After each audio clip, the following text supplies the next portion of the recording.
Hello. Hello. Mouse. Hello. How you guys doing?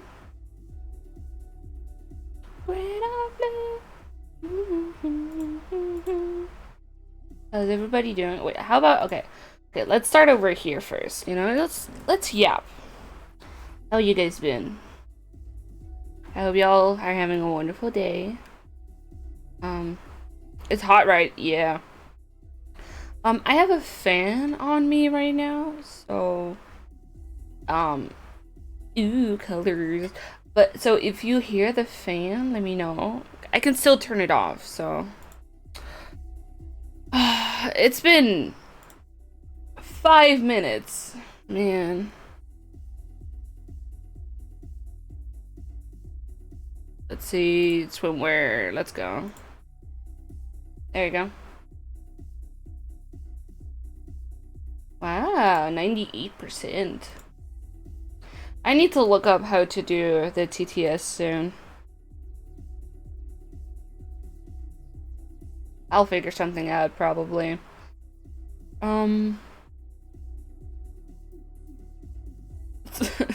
Some on. Yeah, we're how much is left? Less than 1K. Ah, that's funny. I don't know where to start, honestly, with how to set up the the TTS.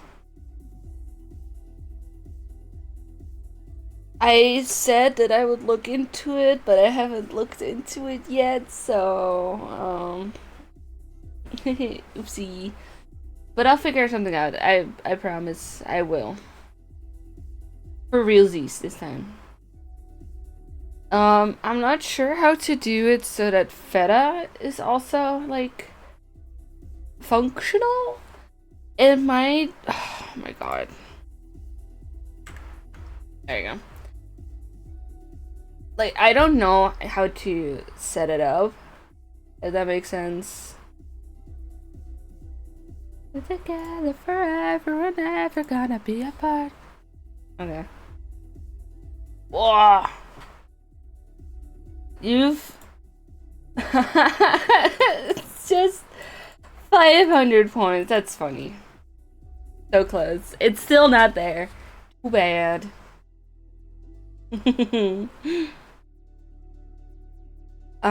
Yeah, I was gonna look into it.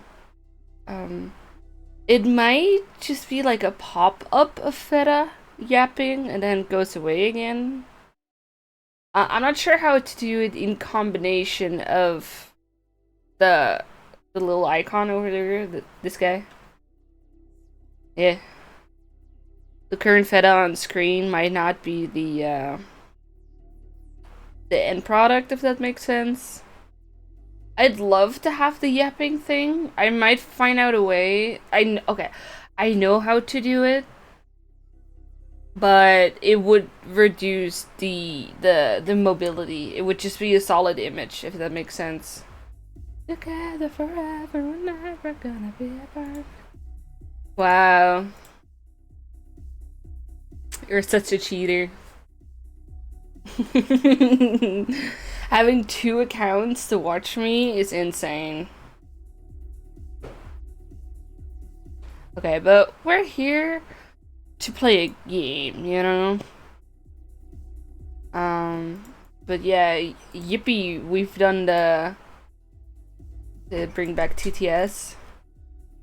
Oh.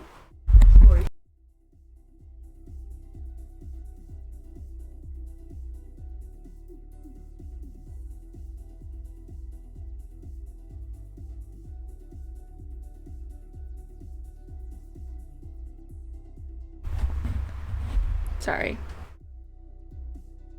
My grandma just came into my room. Kinda silly, in my opinion. My grandma came in and brought me some ice. That's nice, I guess. Nice of them.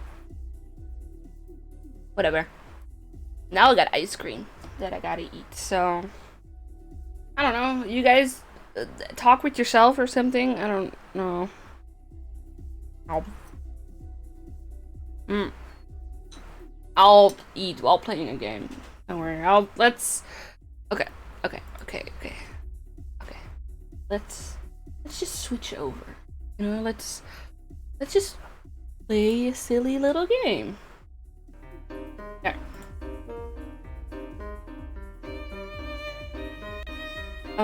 I have a feeling I'm missing something. Oh, my stuff has goodbye. There you go. Beautiful. Okay, everybody comfortable?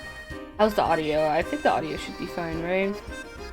I am gonna risk copyrights and will be allowing game audio back into my VODs.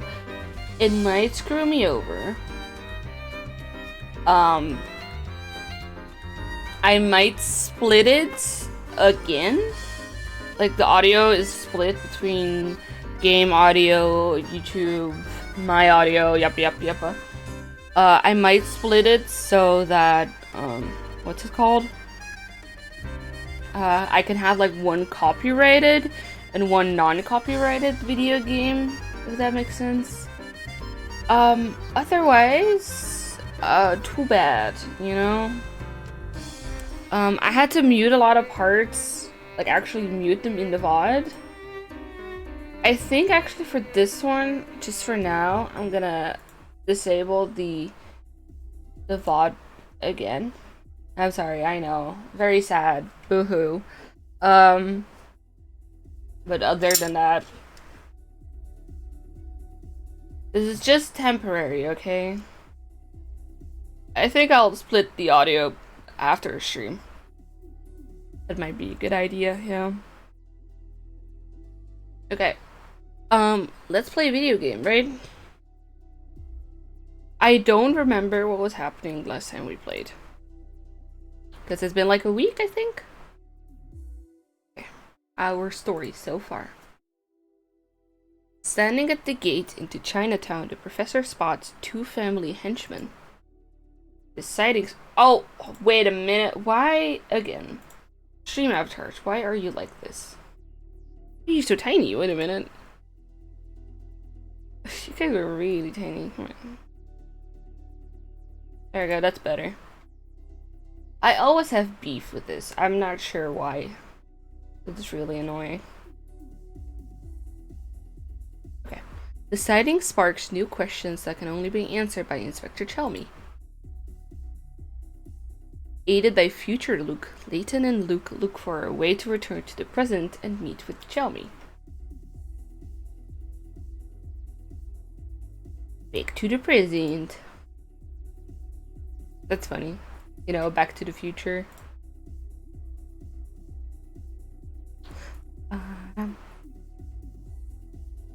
Right, we found a bunch of scientists who had wet shoes. Whole bunch of shit happened. Say, when was that lighthouse on the Thames built? About 5 years or... About 5 or so years ago, I mean. Did anyone complain about the lighthouse peculiar location? Building a structure like that in the middle of the Thames seems like it'd do more harm than good. You make a good point, Professor, but enough chat about the city. We need to make it for the clock shop. Hello. Oh, thank goodness you stopped. The most debonair gentleman in London requires your assistance. Okay, what's the matter? It's a blasted bird over there.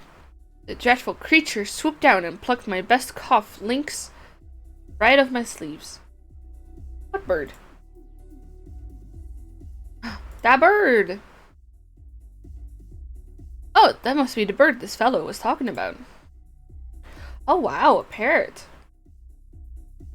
Don't just stand there gaping.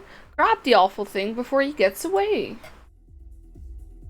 You may not have noticed, sir, but we're a bit in a hurry here.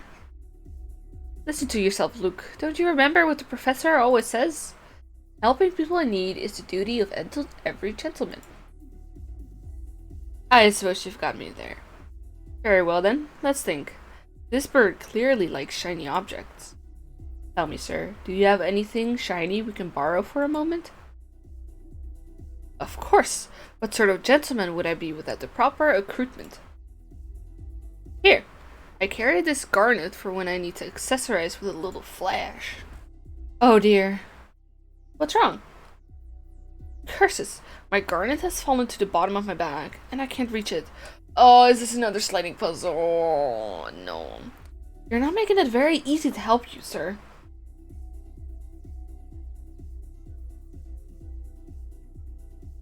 Oh, it's another sliding puzzle. Okay, whatever. I'm just being dramatic, I think.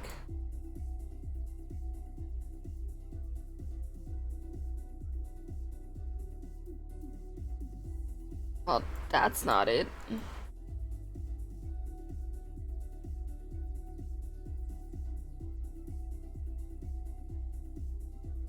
Shit.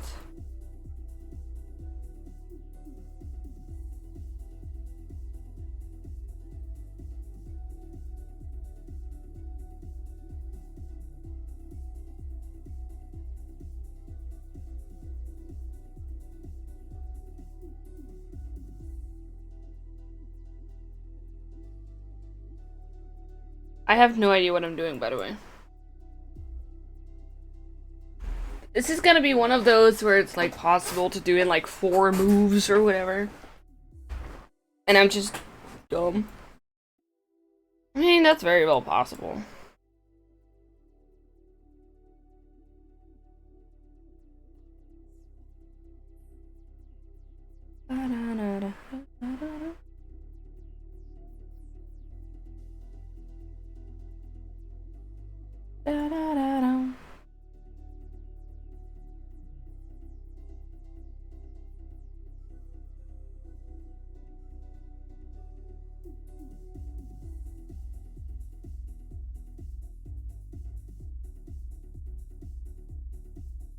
There you go.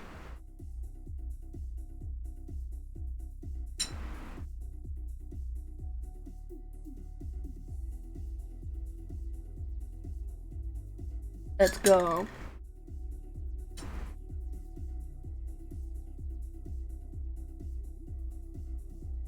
Ah, there we are.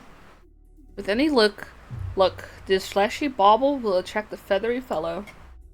Ooh, colors. When he gets close, see if you can make friends. Leave it to me. Right then, here goes. I'm not doing parrot noises. What the fucking anime-esque? Here he comes. Don't worry, little guy. We won't hurt you. You don't say. Say, that bird seems pretty keen on you. Are you friends now? Of course. Now that you're friends, why don't you give him a name? That's a great idea, Professor. But what should I name him? Okay, guys, what do we name this guy? He stole some shiny shit.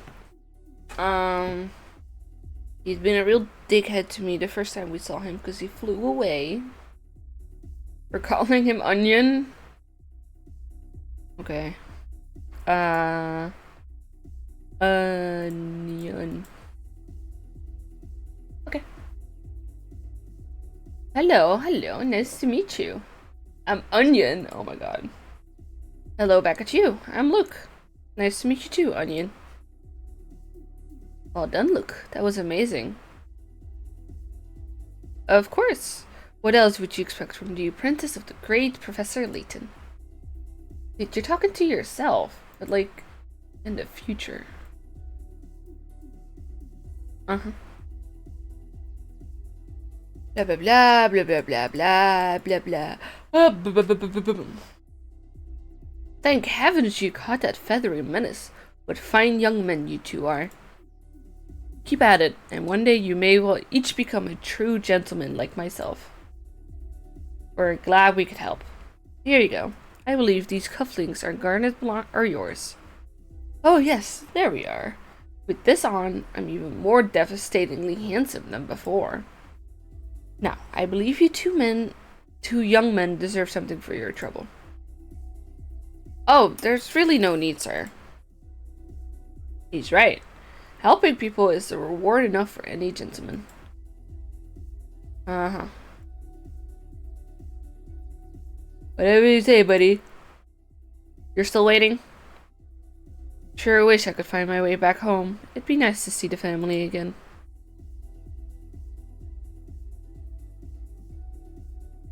I don't...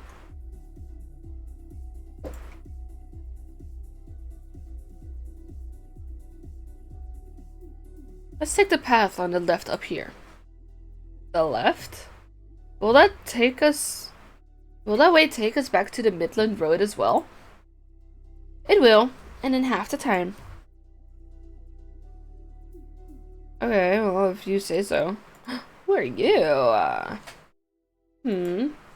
I see you staring at me. What do you need, boy? I was just admiring your beautiful unibrow. Oh, nothing, sir. Just saw you there. I thought I'd say hello. You've got some guts approaching me. It makes me laugh. It's been a while since I had myself a chuckle like that. Let me thank you with a puzzle. What kind of dickhead are you if that's how you... I'm not allowed to say hello? Okay. The 4 children below were playing in a park when they suddenly realized they needed to go home. In their haste, however, they mixed up their coats. A. I forgot my coat. B. Hey, A's name is written on this coat. C. Wait a minute, I didn't even bring my coat today, but I'm wearing one now. D. This is definitely not my coat. So, who's wearing D's coat? C. This one's is A, and this is not his. So, let's see. I forgot that Luke had a different voice actor.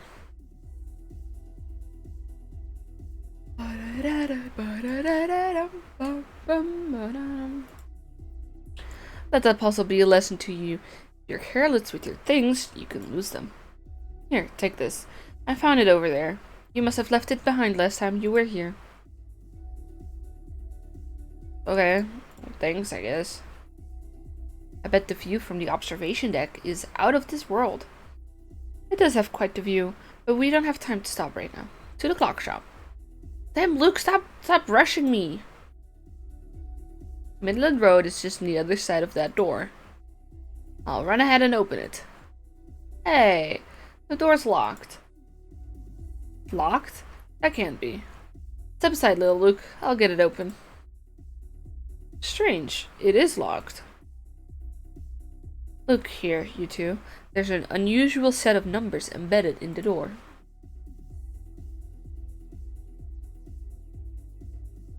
Oh no, it's one of these. Okay. To open the door, place the 4 numbered tiles on the blank spaces so that all the conditions set forth by the equations are fulfilled. What? Huh? Something plus something equals something times something. And something times something is the same as something plus something equal to something times something. I don't fucking know. 8 times 2 is 16, but 8 plus 2 doesn't make 16.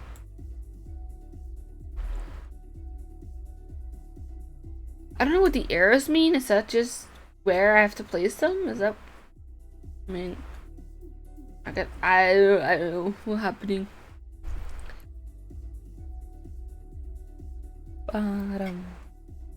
Oh, wait. So 8 plus 2 will be the same as...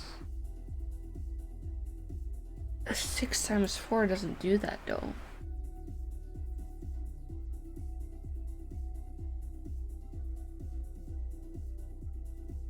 Okay,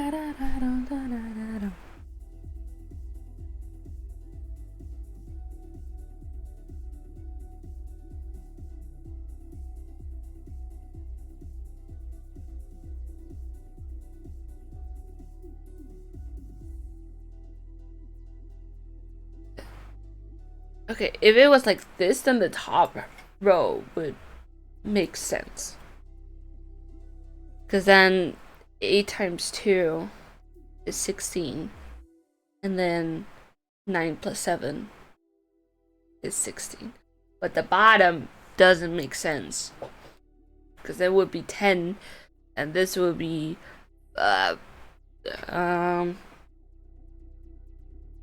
63.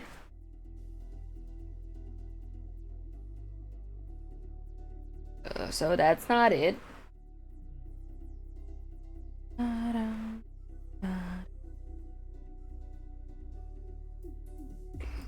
3 times 4, that's 12. And then we do 5, no.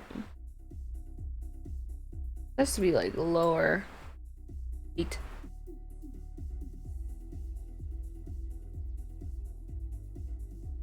These are both too high.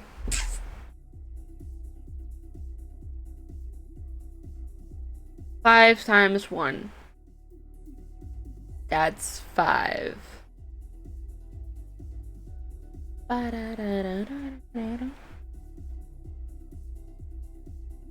This is just shifting numbers until you find something, right? What if it's like 6 times 1, right? And then it's 2 times 4 is 8.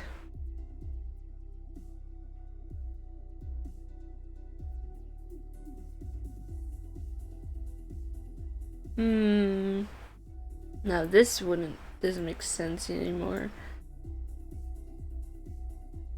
Okay, that's 5 or 6. Oh! 5 times 1 is the same as 2 plus 3. And 6 is the same as 2 times 3. There you go. Oh! Oh, you scared me. He wasn't smiling, you know?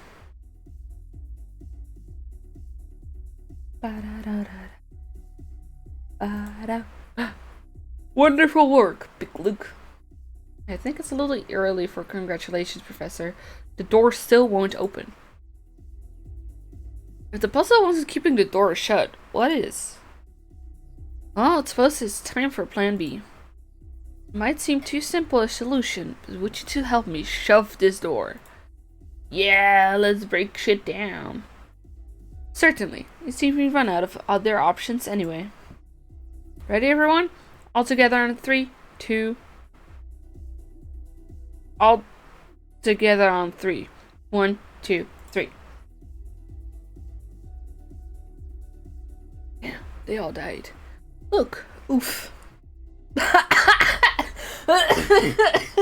Dumbass. Who's that sprawled out on the street? Hard to believe, but this fellow must have fallen asleep against the door. We just broke his nose. This just goes to show that every puzzle has an answer, even if that answer is just brute force. Damn, Professor Layton really said, violence is the answer. Well, think fast, Professor, because that answer is coming right at us, and he looks mad. Hey, why'd you kick down my napping door? Not only did it hurt, but you woke me up. We're terribly sorry, sir. Please understand we had no idea you were there. Ah, I didn't realize it was you. Look, forget I saw anything. I'm feeling kind of queasy, so I'm just going to head home now. I seem to have driven that poor man off again. I wouldn't fret too much over it, Professor. Besides, we need to keep moving towards the clock shop. We're just about there. Did you happen to notice that odd flower growing in the abandoned shop in the southern Midland Road? No, I can't say I have. What's so strange about that particular flower. Supposedly, it attracts puzzles that have disappeared from their original location. Like a Venus flytrap for puzzles? That's what the rumors say. Anyways, I've never actually seen it for myself. But if those rumors are true, we'll have the ability to retrieve any puzzles we've left behind. I'd say that kind of reward more than warrants an investigation of the shop. What do you say, Professor? What do we have to lose? The shop in question is just a quick stroll away, and being able to visit lost puzzles would be very useful. And what's stopping us? Let's go.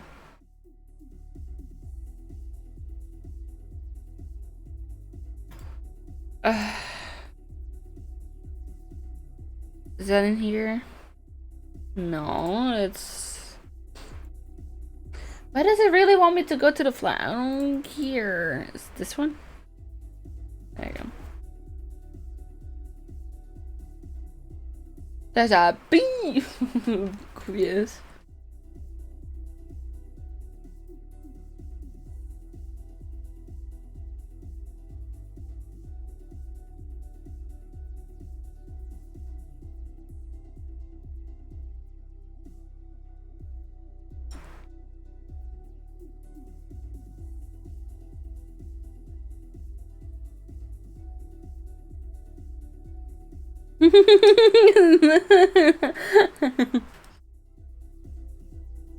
Goofy ass accent. Yeah, you're a douchebag.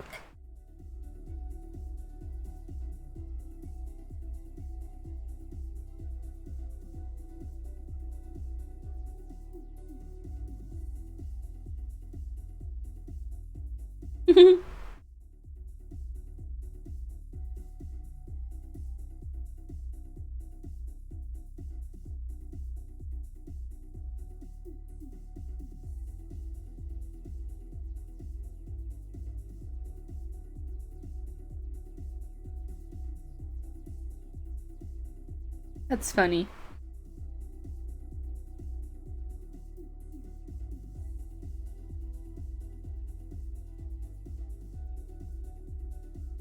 Beasley.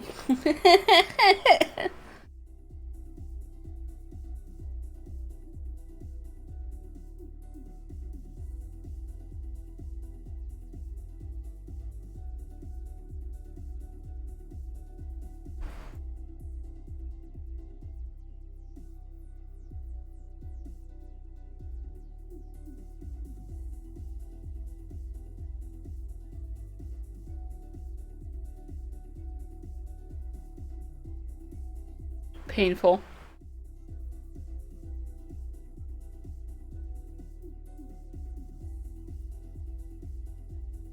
Uh-huh. Puzzles level.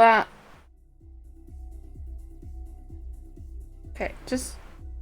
Why did you send me all the way here when there are not even gonna be any puzzles for me? So mean.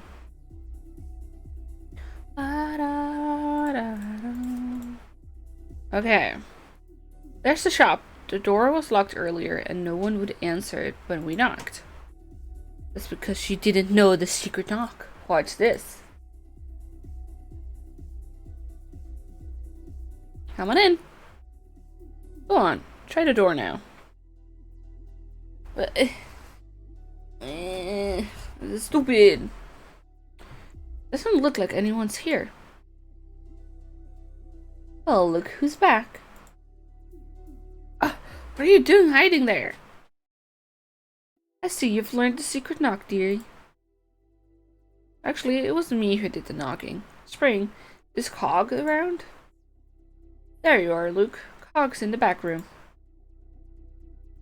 Oh, are you friends with the owners of the clock shop, Luke? I suppose I neglected to mention that earlier. Yes. Spring and Cog have been helping me. Cog actually explains the situation better than I do, so you should ask him about it. Alright, let's see what he has to say.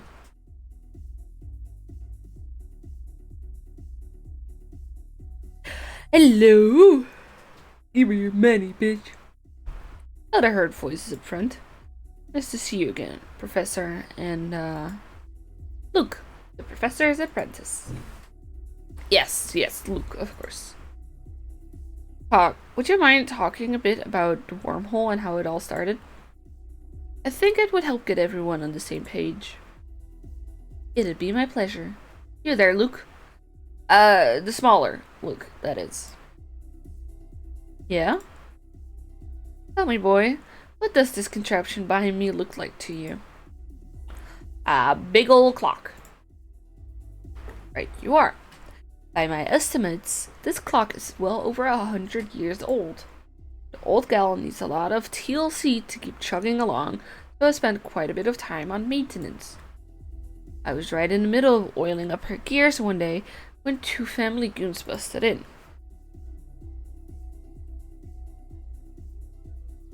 Here we go. This has got to be the place the boss was talking about. His name is Lockjaw? I mean... For sure. Hey boss, there's a big clock here, just like you said. It's a real antique. Come over and see. Just what do you think you're doing barging into my shop? And get your hands off my clock. Get it, Grams. You don't get to tell us what to do. Don't you know who you're dealing with? Yeah, a bunch of blockheads who won't leave my shop. If I were you, I'd keep a civil tongue on my head, young old man. I am incapable of reading today. Now, out the way. We've got a schedule to keep. What are you clowns putzing around for? Get to work. If we don't hurry, things won't be ready by the time you know who talked about. Sorry, Bastro. We're trying our best, but Gramps here is making things difficult. Don't be a lunkhead. You know how to deal with that. Difficult. Throw him out on the street.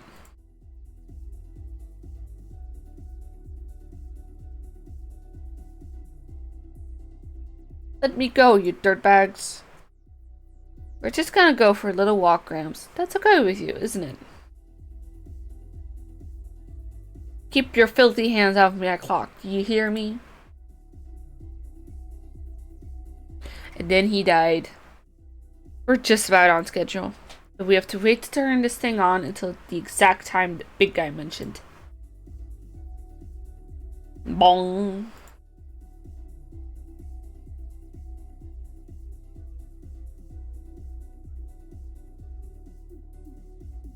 That's all I heard before those brutes tossed me out of my own shop. It wasn't until later that I found out what the thugs wanted from my little clock shop. See, the family funded the construction of a time machine by some scientists. I think the idea was to use it to create some kind of wormhole or warp point. But how did they manage to do that? Beats me. It was all mumbo jumbo. Something about opening a vortex in the flow of time. Anyway, for whatever reason, the plan didn't go exactly as they anticipated. I see. And somehow this hole in time manifested itself in or near this clock of yours? That'd be the case, yes. The clock has been here ticking away for over 100 years. My guess is something about the clock's age caused the warp point to gravitate to the spot. Yep, the wormhole, or whatever it's called, was pulled here and became part of my clock. The thing is, I'm the only one who can keep that old gal running. Which means, like it or not, Spring and I are the only people who can open and close this wormhole. That's really strange.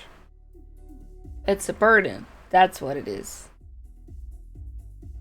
Once the family found out about what I could do, they forced me to work the clock for them.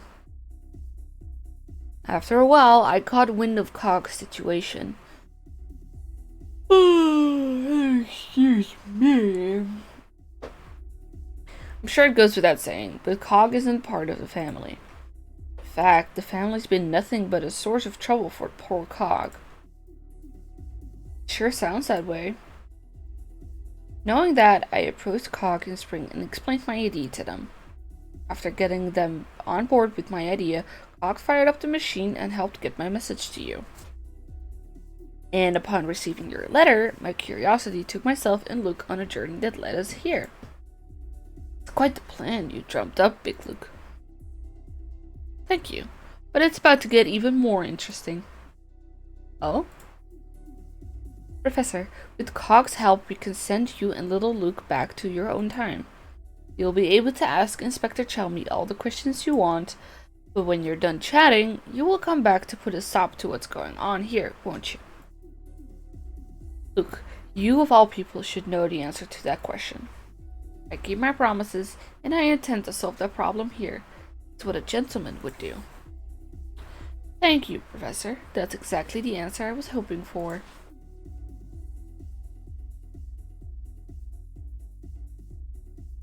There you go. Well, I wouldn't dream of leaving things here in the state. You said it yourself, Big Luke. The only one who can stop Herschel Layton is Herschel Layton himself. Ah, quite right. My apologies. I should never have doubted you. Well, do we just...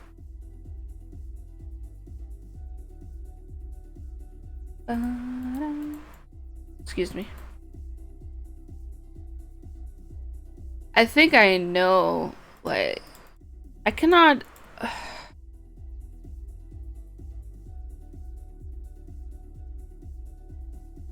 For some reason, I cannot... What? I'm distracted. Let me see here. Seems you've solved at least 30 puzzles.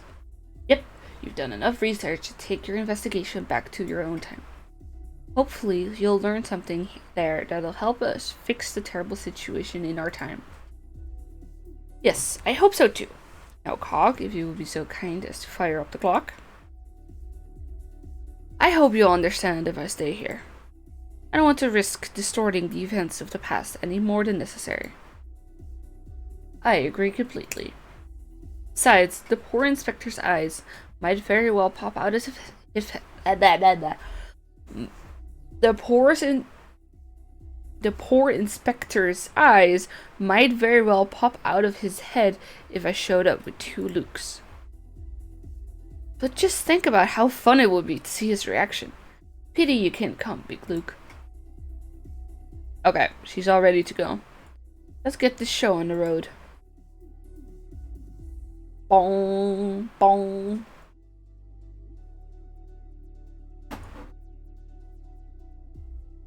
Bong. There we are. Ugh, I feel sick. Are you going to be alright, Luke? You're positively green. I feel sort of seasick. My ears are all stuffy, and the ground feels like it's made out of marshmallow.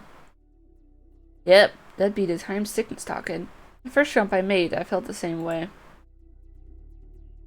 Well, Cog, we're going to head off now and see what we can find out. Oh, excuse me. Sounds good. I'll wait here waiting for you. Just use that special knock and I'll let you in. Excellent. I was wondering how we'd contact you if you went back to your own time while we were out. Yep, that'd be a pain, alright. Now you two should skedaddle. I'd like to get home in time for dinner.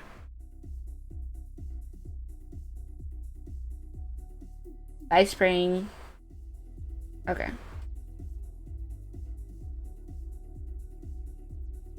There's no doubt about it, Professor. We're back in our time. The surroundings here certainly do seem familiar. Well, you know, all this time travel has really worn me out. Yes, I could do with the rest myself, but we mustn't keep Cog waiting. You're right. So, shall we go find Inspector Chelmy? That'll be your second stop. First, I'd like to run by my office at the university. So we are taking a break. Not quite. I need to do a little prep work for a session with Inspector Chelmy.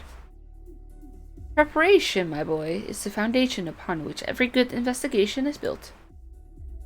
Right you are, Professor. Now that we're back in our own time, we can reach the university by bus in a matter of minutes. Let's go, Luke. That's Scarpa, how are you? How are you doing, young fella? Oh, hello there. Nice to see you again. Again? What's this again business? I thought I I just thought I'd give you some advice, that's all. Alright, shoot. Not many folks know these, but when you solve puzzles, you can earn these. Oh, if you're going to talk about picarettes, we already know about them. Oh, is that so? Well, big deal. It's not all the greatest secret anyhow. Okay, well, thank you. We should really go now. We've got a lot to do. Hey, don't just run off like that. I have, a puzzle. Yes, that's right. I have a puzzle for you. Sure you do. To find the clock tower in the village below, just follow these directions. Go straight, take the first left, take the next right, and then the next left. And it will be right in front of you. At which spot A through H, the clock tower located. Okay.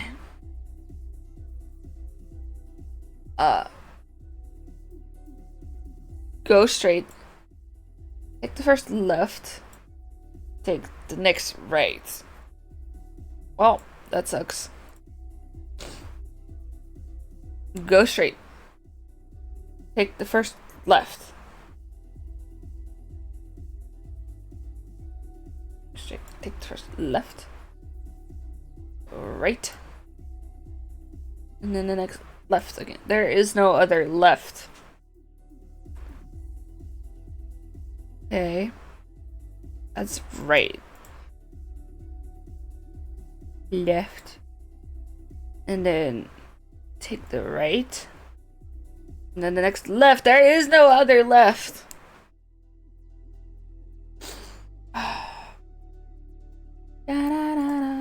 I would say over here. Wait, clock tower, never mind. That's something else. Go straight. Go left. The next right. There's no other right.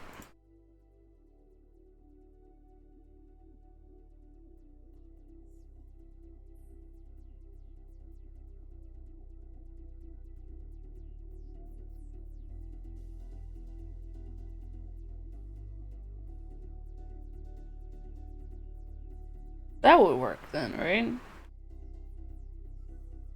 First you go... Oh, shit. Wait. Go left. Sucks.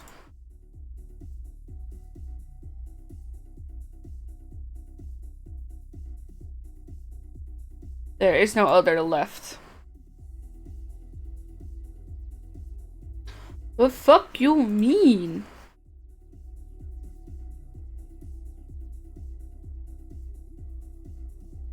Okay. I mean, take the first left. If there's nowhere else to go, then you should just follow the road, right?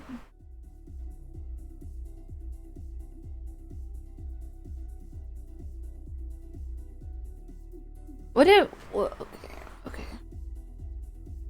Go right. Right.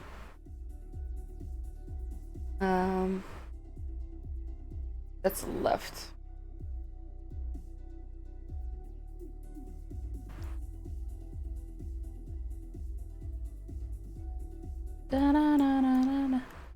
That could work. Go straight, take the first left, then take the next right and next left. Okay.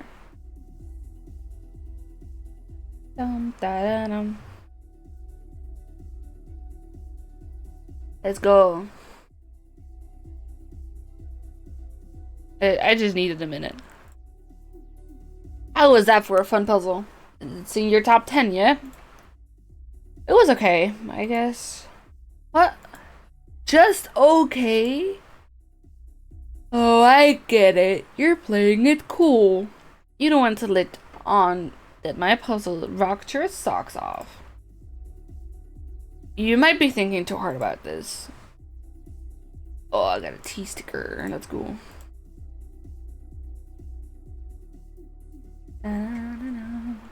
Hello. Hi there, small fry. What can I do for you? I noticed there's a bus stop up ahead. London still has bus service, doesn't it? Of course, we've got more buses than you can shake a stick at. What an odd question to ask. Excellent! Did you hear that, Professor? London's buses still run. I hear, Luke. Your exuberance is appreciated, but we don't want to unsettle our friend here.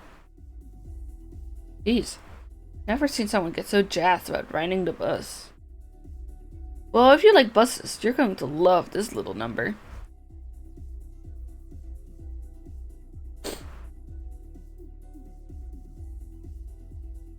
Oh god, it's one of this. I was riding a double-decker bus, and the tour guide on the upper level told me that, including myself, there were 25 tourists in the lower level, and 40% as many tourists in the upper level. How many people total were on the bus?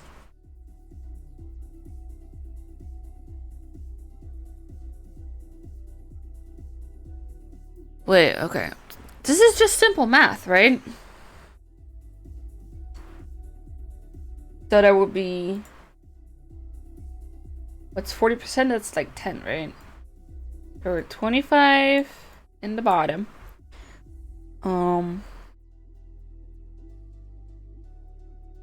20% would be 5. Because that's 1/5 of the 25. So there were 10 people on top. And 35. 35.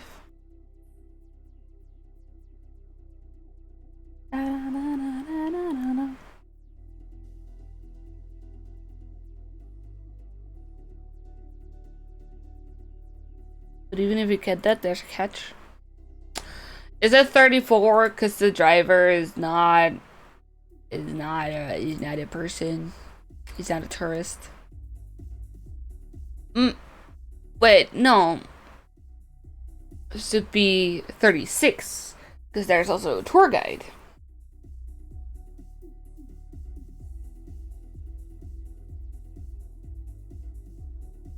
Is that not right? 36 because there's also the tour guide. Come on. No, come on, you can do it.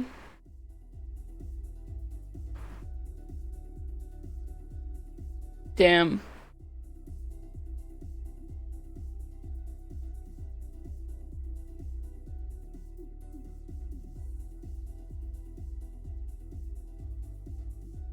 Even if you think you got the answer from a quick calculation, you might have completely overlooked something.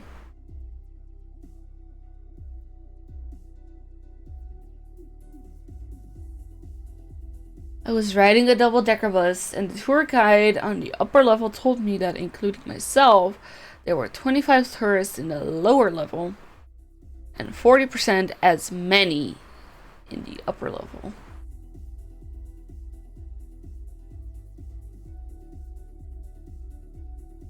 $37 because there's a tour guide and the driver. I thought this guy was the driver.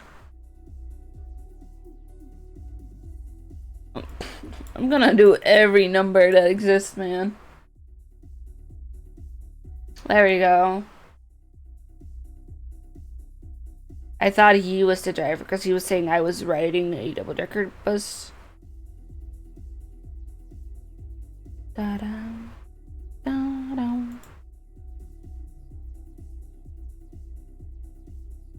You know, I'm a bus aficionado myself.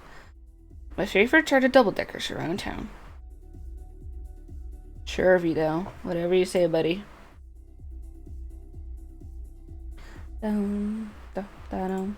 Grandma!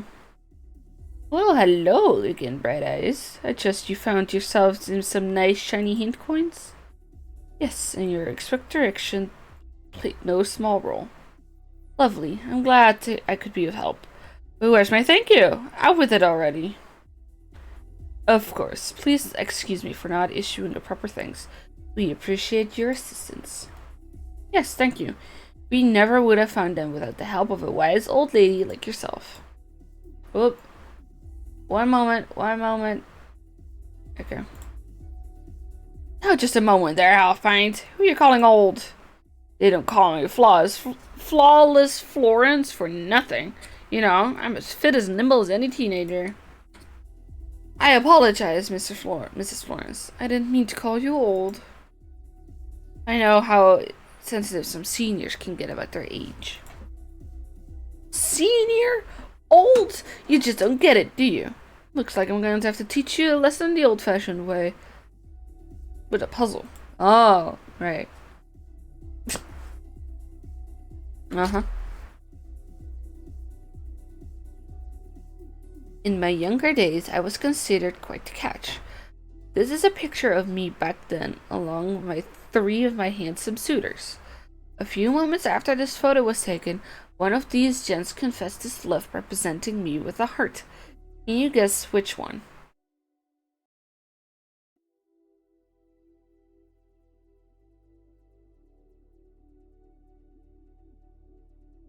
What do you mean, presenting me with a heart?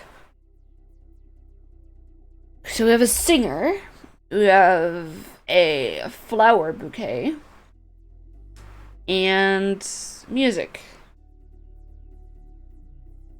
Is this guy's shirt broken? Looks like it's torn.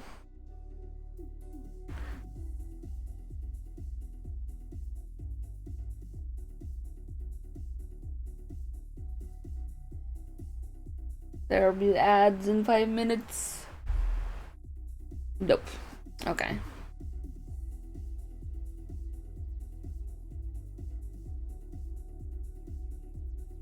Oh, wait, I think I remember the answer to this one.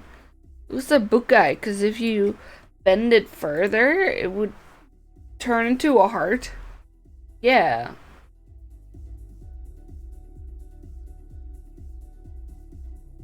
Yeah. That's cute. You two are smart cookies when it comes to puzzle solving. I'll give you that. The compliment means all the more coming from a lady such as yourself, Florence. I do hope we run into each other again sometimes.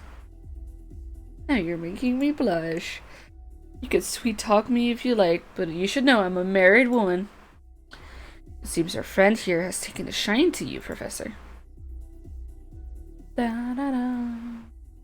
Let's do the picture book. I got some. I work in a little cafe. One day the manager... No. The manager leaving me to run the shop. Before stepping out on the door, the manager said to me, I'm relying on you today. I'll be back as soon as I can. Okay, I'm gonna keep it like this for now. After the manager left, I noticed that white thing had been left behind on the counter. Not a tea. Oh no, the manager must have forgotten this, I thought to myself. And come to think of it, I don't know where the manager went. A little while later, a customer arrived.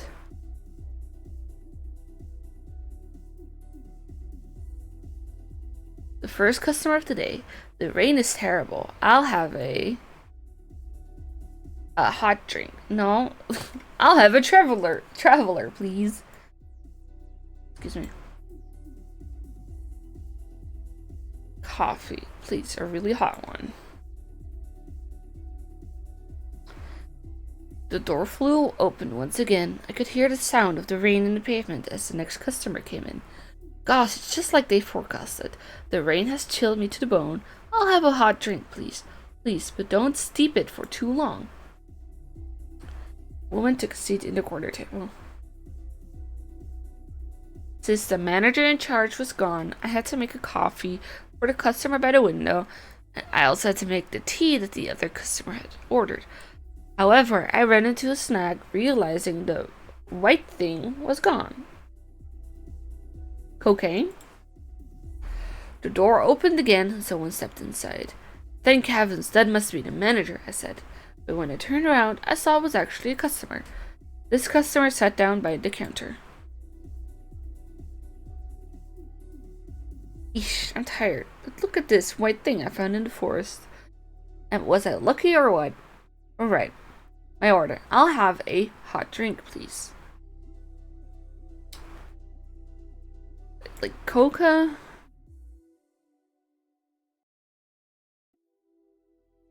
It is, but I have to apologize because I cannot make you a coca. The white thing is gone. You see? What would the white thing be? Like sugar?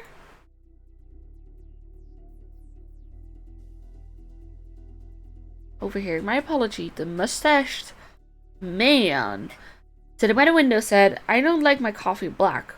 Oh, it's milk. I really need to tip the white thing to me. Tip to my...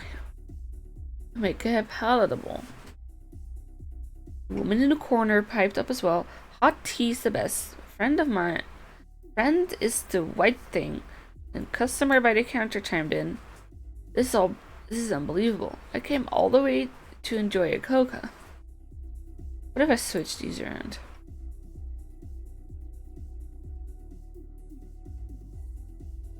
The customer by the counter. By the counter's glasses. He wears glasses. Began to fog up with anger. I was getting very flustered. Just then, the door opened again and in stepped manager. Lots of customers today, eh? I'm glad you all came in here out of the rain. I was so relieved to see manager's pointy hat. Okay, well.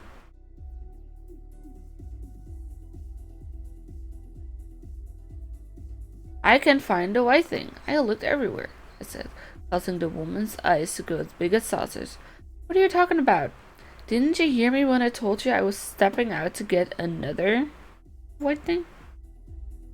Okay. Well. Okay, so. Customer. A drink of some sort. Mushroom. I don't fucking know what it is, man.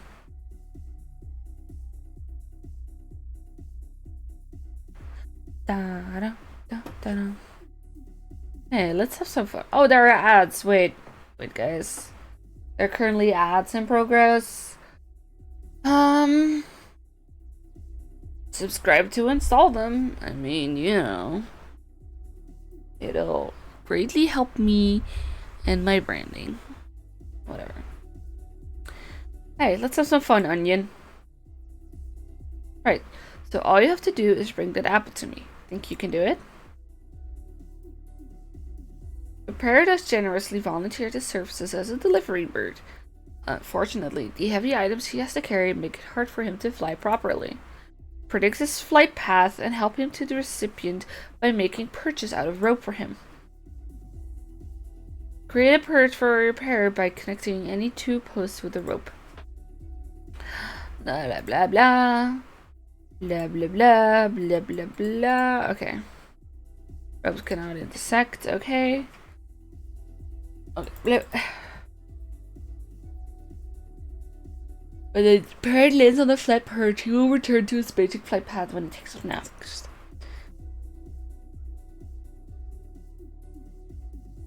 Okay.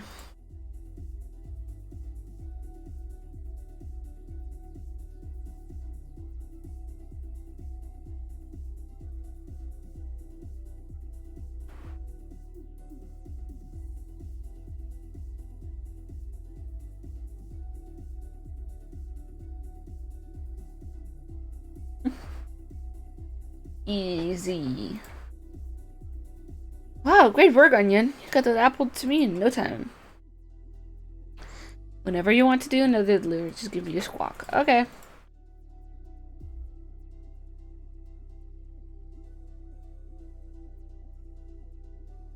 Is this the exact same thing again? Okay. Da-da.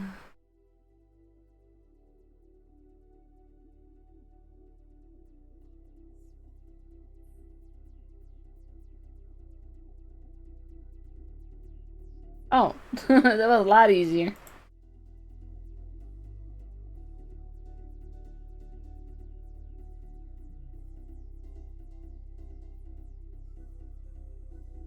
A bunch of mini games.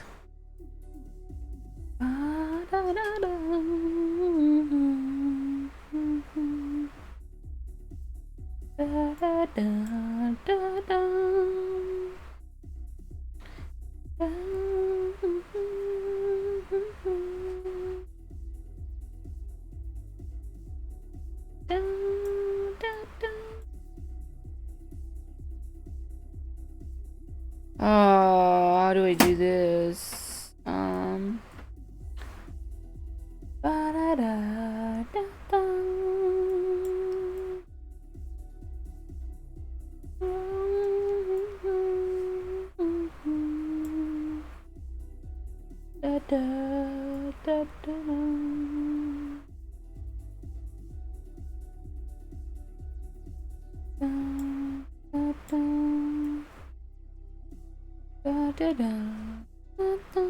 Okay. This will work fine. However, we're gonna miss one.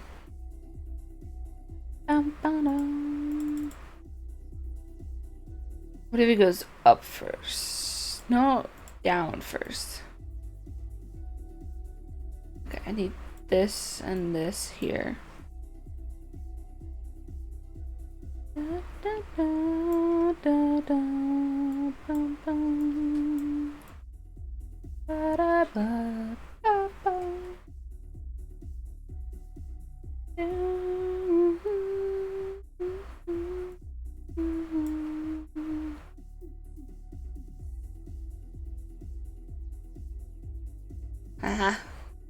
Go over, go down, go left.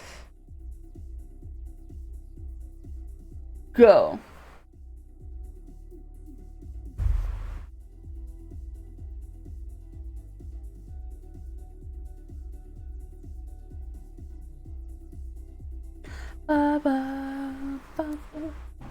Oh, excuse me. Oh, pardon.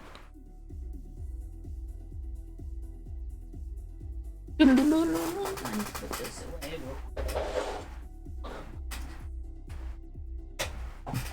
Sit straight. I keep breaking my back every time.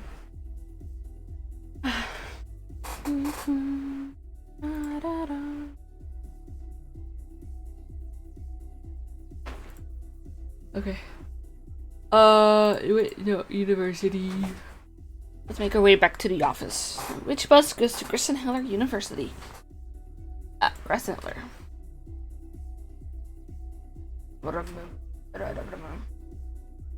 I have to admit that I've gotten a bit turned around with all this time traveling. What are we investigating now? Oh, feeling a bit discombobulated, my boy. Can hardly blame you. It's also not every day that I travel to the future. I meet my adult self. Luke, how old are you? Sometimes I feel like you're 8. And other times I feel like you're 16. You know? Like, how old are you? I could do a bit of a review on our case as it currently stands. Very well. Let's see if we can bring you up to speed. Alright, do you remember why Big Luke called us to the future? To stop the evil Professor Layton, right? And what exactly are we stopping my future self from doing? Right, we want to stop him from completing his time machine research. Precisely, which is exactly why you and I were headed to Chinatown. Oh yes, now it's all coming back to me. But then we failed to get into Chinatown. It was at that point you started talking about asking the inspector some questions. Yes, but at that time I had no idea we'd be able to jump back to our own time to question him. In that case, it seems we got pretty lucky, huh? Perhaps. Perhaps? Sounds like something isn't sitting right with you. Is something bothering me?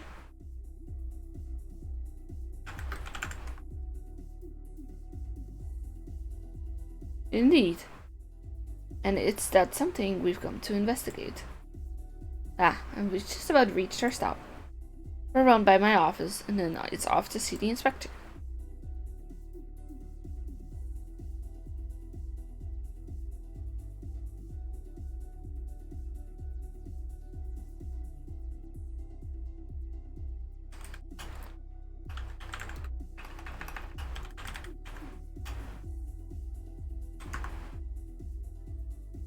The forgotten case. I need to stop by my office and check something. After that, we'll go find Inspector Chalmers. This is like the 7th time you've mentioned it in 2 minutes, man. Who are you? Oh my god. There you are, Professor. I see you canceled lecture again this week. Let me guess, are you investigating another strange mystery? Hello, Rosetta. Yes, something rather pressing has come up. But I'll be sure to hold a makeup session later. Oh, no worries, Mr. L. As long as I get my credits, I'm not sweating it. Now, what kind of attitude is that to have, Rosetta? If you want those credits, you'll have to earn them. And as your paper is on the stone relics of Cornwall, I'd say you have your work cut out for you. As your advisor, I insist that you chicken with me weekly until your paper is shaped up. I didn't mean to imply I wasn't interested in the work. And I'm very much looking forward to your sessions together. Not every girl has the privilege of receiving private instructions from the great Professor Layton. What I mean to say is that you should check in during office hours. Oh, you don't have to tell me twice, Professor. I'll see you next week. I don't know what the girls is up to, but it cannot be good, Professor. Nonsense, my boy. I'm sure it's all in your head. You can't fool me. Did you see the look she gave you? She's a man-eater. Whatever that means. Oh, dear. Funny. Hey, aren't you the guard we bumped up into at the demonstration? Why are you here? As you may recall, last week's demonstration experienced a few hiccups. When the dust settled, management decided it would be best to cut me loose. I'm sorry to hear that. Excuse me. I don't believe I've properly introduced myself yet. Please, sir, don't bother. Dean Demona filled me in. It's an honor to meet you, Professor Layton. I've actually been holding on to a puzzle just in case you happen to come by. Care to hear it?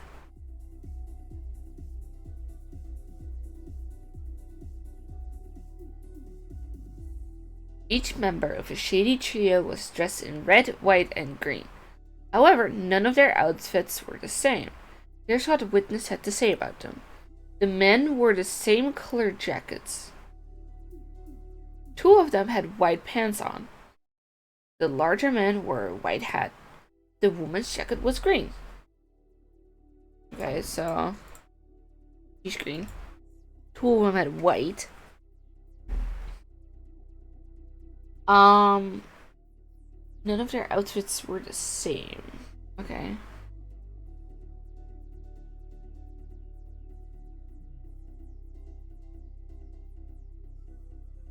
And it could just be like this, you know?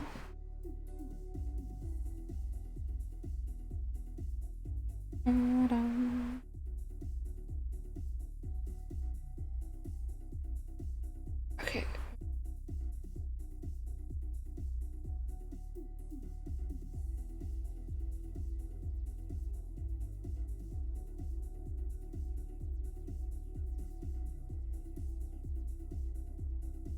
I'm just guessing.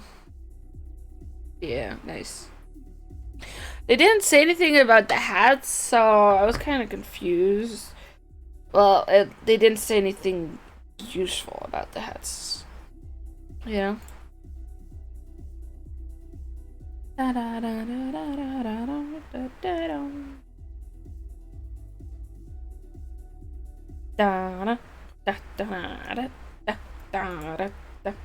Simply beautiful work, sir. Thank you so much for indulging me. Not at all. I quite enjoyed myself. Okay, well, let's go in. Who are you? Ursula, my boy, I've been looking for you.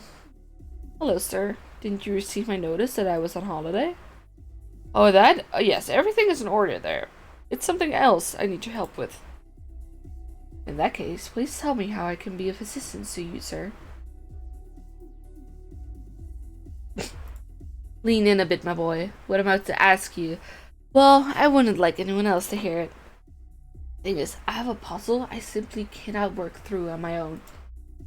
My darling granddaughter brought it to me, but I can't for the life of me solve the blasted thing. I can see how that could be quite vexing. Vexing is putting it politely.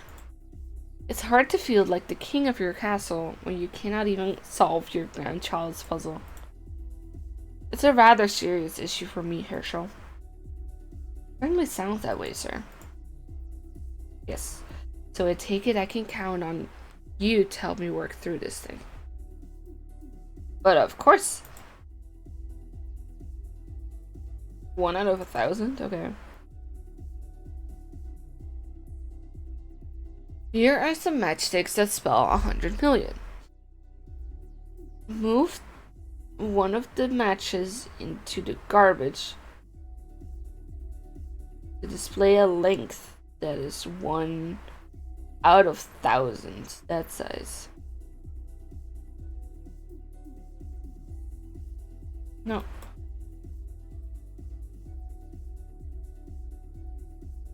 $10 centimeters. I thought it was at 100 million, but they meant meters.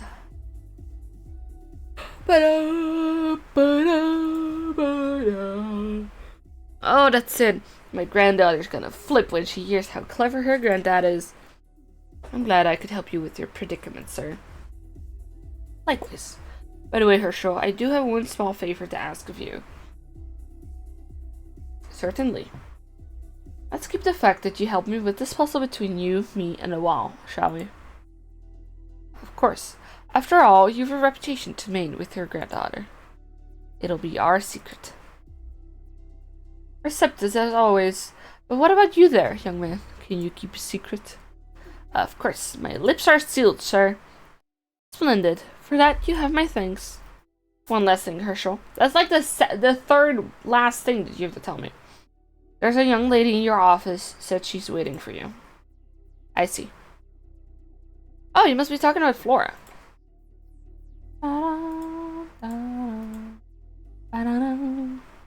Flora, my baby.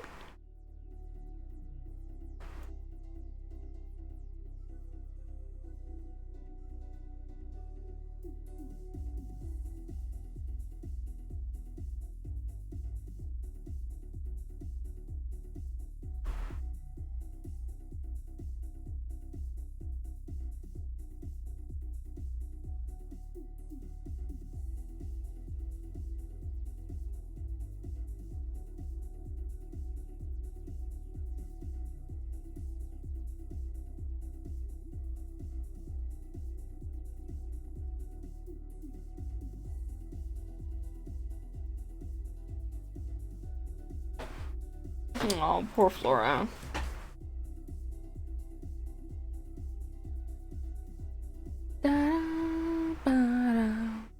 What done is done, so I guess there's no point in my stewing over it. You two must be awfully tired from all that running around. I just made a pot of tea. I'll go fetch it. Did you just make a promise to Flora? I believe I may have. And unfortunately, this is one promise I fear I may have to break. Yes, sir, that's terrible. Not to mention, very unlike you to go back on your word. Well, I didn't see you doing anything to dissuade the poor girl from coming with us. Besides, you know our current case is fraught with danger. I don't want her to get hurt. Anyways, we need to finish our work here so we can find the inspector. We'd best move quickly. I suppose you're right, Professor. Alright then, what are we looking for here? Somewhere in my office is a leather-bound notebook with a yellow note sticking out of it. Do you think you can help me find it? Aye, aye, Professor. I'm on the case. A spare hat? Are you? Oh, okay.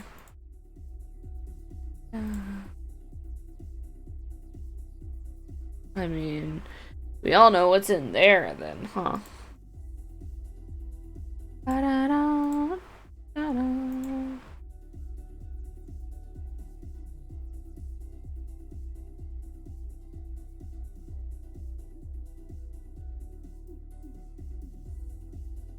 Da-da. Is it the notebook you were talking about? Why, yes it is.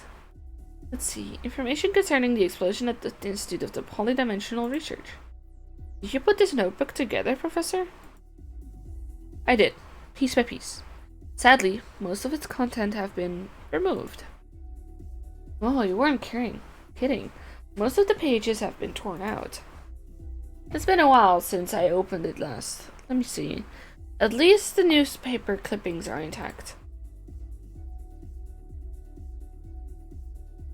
I keep breaking shit. I'm so sorry for the audio.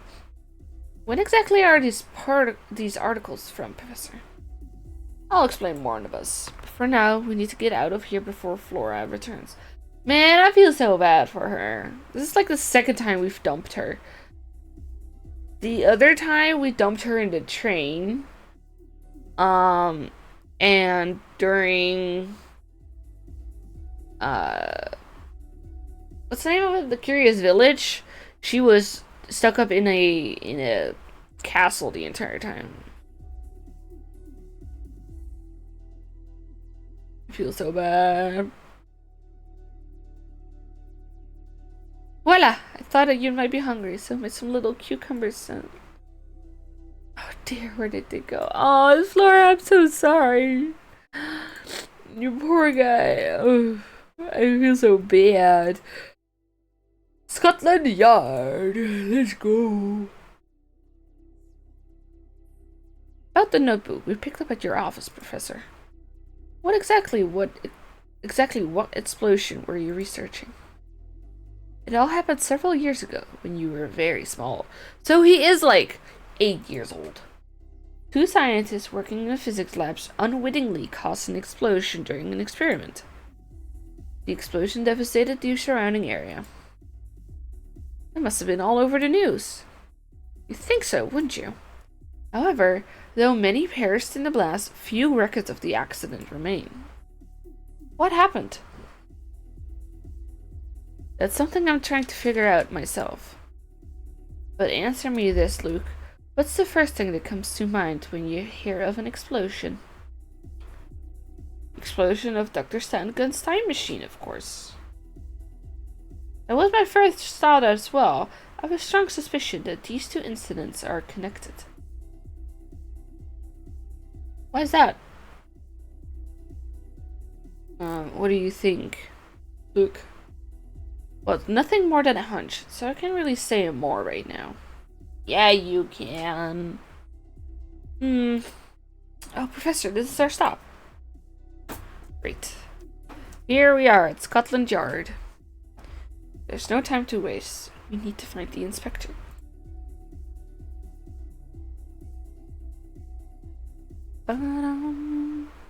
Hello. Welcome to Scotland Yard, headquarters of the London Police. How may I be of service to you? We're here to see Inspector Chalmey. Will you please let him know we'd like to speak with him? Unfortunately, the inspector is terribly busy right now. What's more, I have strict orders to issue this puzzle to all visitors.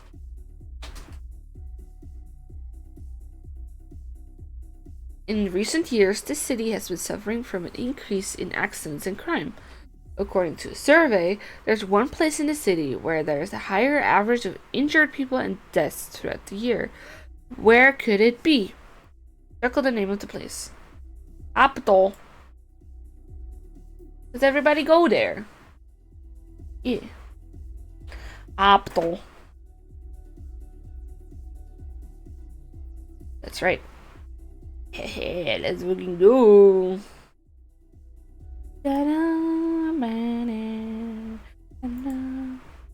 That's correct, alright. Tremendous work as usual, Professor Layton. Oh, do you two know each other? Of course, that is. I know the Professor. How could any self-respecting puzzle nut not know the name Professor Layton? I'm a huge fan.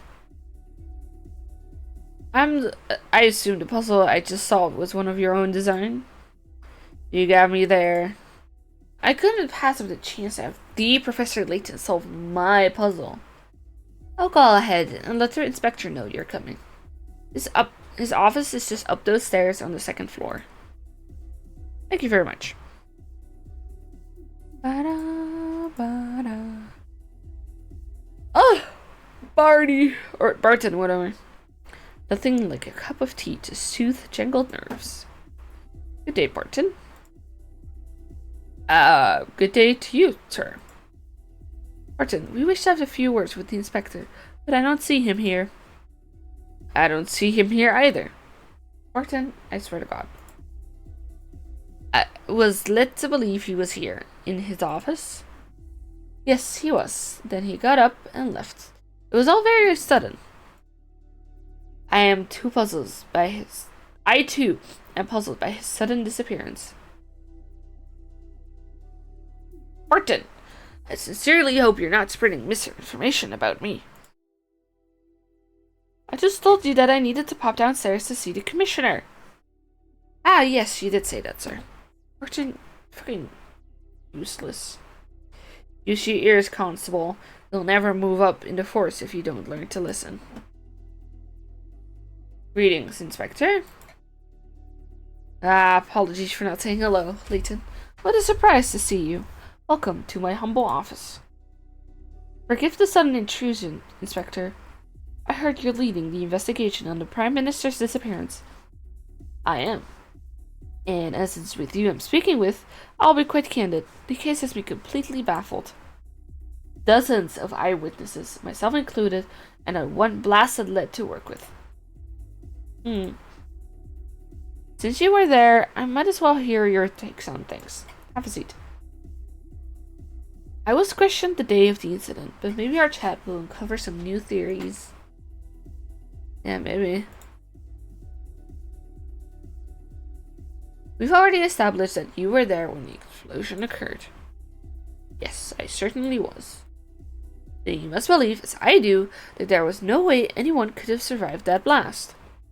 Not that Quack's stun gun, not his staff, and though I hate to say it, not the Prime Minister. But what confounds me is that not a single train of the lot remains. What do you mean by that? What I mean is we've canvassed the whole place and haven't found a thing related to the victims. No bodies, no clothing, no shoes. Not even as much as a pocket watch or ring. All we recovered from the scene was 10 tons of scrap metal that used to be the machine. No people, though. There were 8 of them, sir. What? Did you say something just now, Constable? There were 8 of them, sir. 8 people vanished. Ah, yes. According to the eyewitness reports, 8 people vanished from the scene. The group consisted of Stan Gunn, a handful of his assistants, and the Prime Minister. Now, how in the world do 8 people just vanish? It's like a blasted magic trick. Don't worry, Inspector. From what I've heard, the Prime Minister is still alive. How would you know, Luke? Young Luke. Be a good lad and keep quiet, alright? You adults are having a serious conversation here. If you're bored, why don't you and Barton go play in the hall? Inspector, I assure you that Luke isn't making this up. There's a very real possibility that Bill Hawks is alive. What? Well, don't leave me here scratching my head like a fool. Explain, Layton. Before I do, I must ask a favor of you first. And what would that be?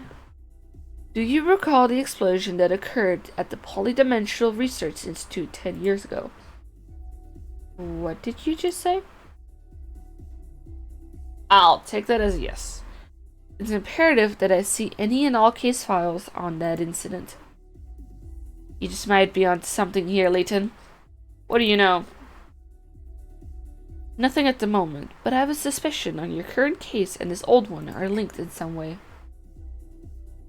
I'd like to help, really I would, but those files are sealed and require top-level clearance. Even a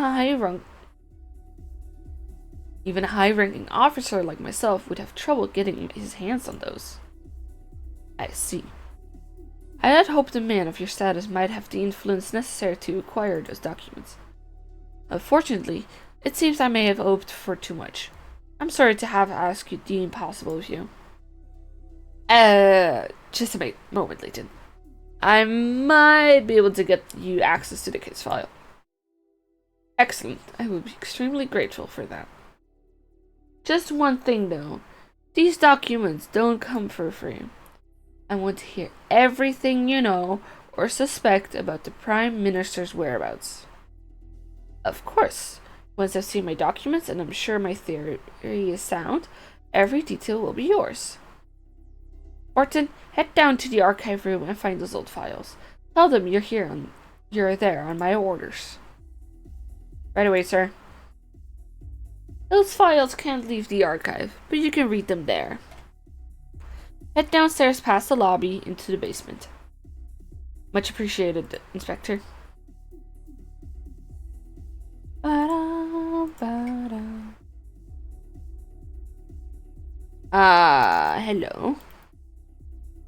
Hello.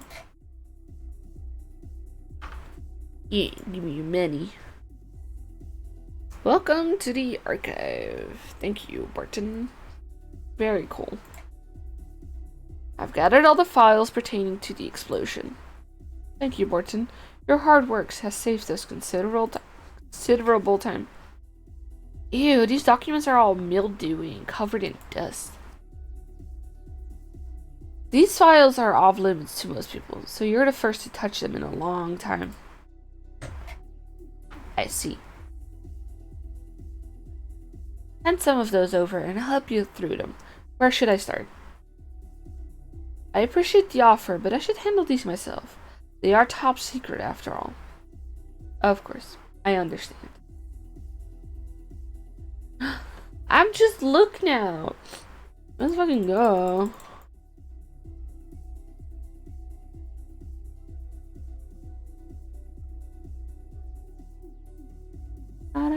Can I talk to the inspector again?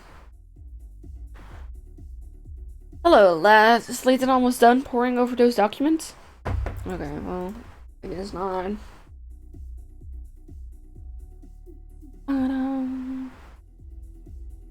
Oh, I gotta sneeze.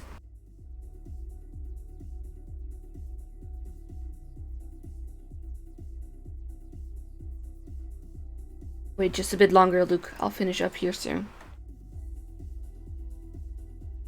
You know, it seems like the inspector's always yelling at you. Don't you ever get tired of it? It's not so bad.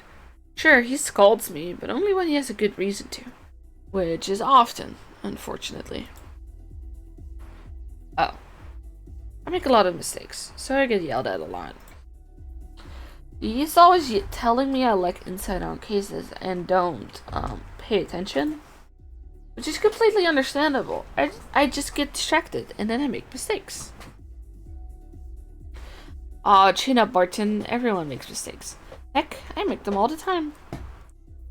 I goof up pretty bad sometimes. Why, just the other day, I found myself in the most ridiculous predicament. Okay. And that is... Oh, what the fuck is it? You need to get your... Oh my god. You need to get your car parked in the parking spot marked by the flag in the middle of the parking grid below. As you can see, you can only enter the spot from one side. When you encounter an X or O, you must turn left or right. When you encounter a O, you must continue going straight. Also, your car is a bit of a clunker and can't go in reverse. Draw a line from your car into the parking spot. Okay, well.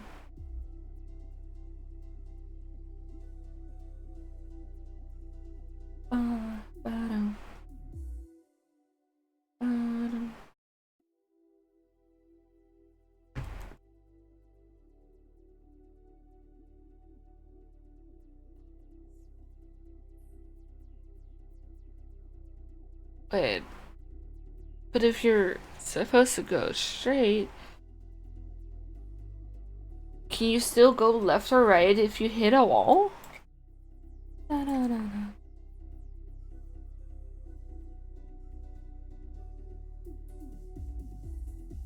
Da, da, da, da, da, da.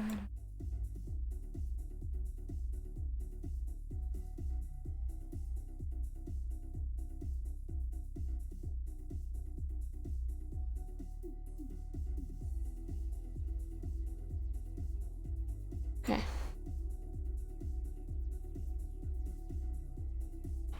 When was it this like this? Yeah.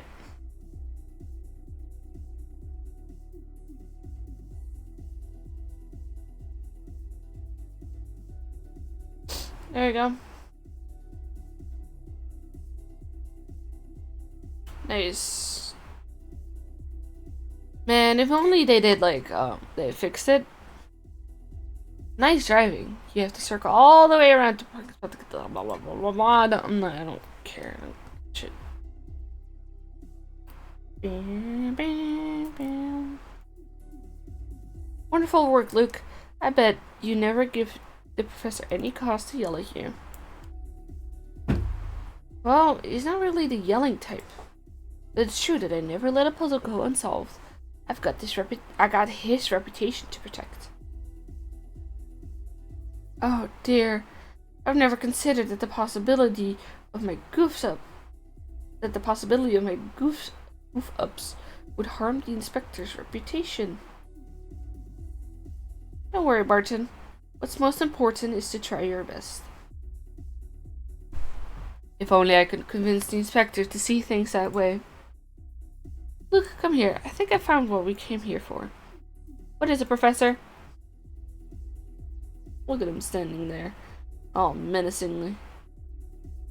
That file yielded some very valuable information, Luke. That's good. What exactly did you find out, Professor?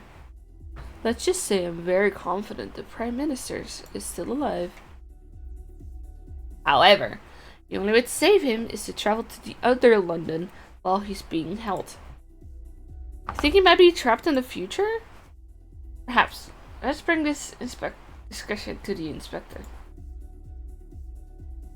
Well, back up we go again.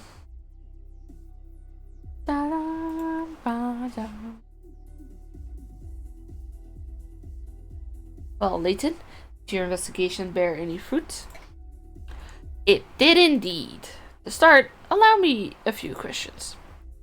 Inspector, were you involved in the investigation into the explosion at the Institute 10 years ago? Yes, I was there. Ages ago, it was. I remember it had just been promoted to Assistant Inspector. I see. And do you remember the names of the scientists thought to have caused the explosion?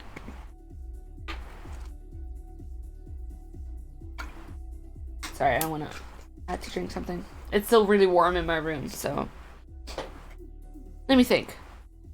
It's coming back to me now. One man's name was Allen. Dimitri Allen.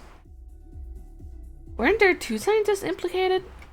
Do you remember the second scientist's name? It was quite a long time ago, you know? I see you're having some difficulty remembering.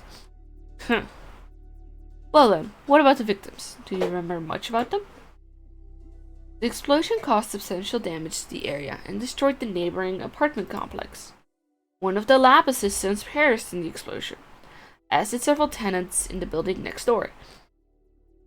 Strangely enough, though, I think both of the scientists involved in the experiment survived. That was very informative, Inspector. Good, because I've got a few questions of my own now. How do you think this old case relates to my current one? This is just a theory, but I think the Prime Minister is being held somewhere beyond the influence of Scotland Yard. Do you mean to say he's being held captive in another country? You may find what I'm about to tell you hard to believe, but I think Bill Hawks is being held captive in the future. If this is your idea of a joke, I'm not laughing. I could understand your skepticism. Thank you for all your help today, Inspector. Should I learn anything else about the Prime Minister's whereabouts, you will be among the first to know. Come on, Luke, let's be off. Now, right there. We had a deal. Surely you've got more from me than that far-fetched theory. Inspector, I've told you as much as I know at the moment. Now, please excuse us. Bye.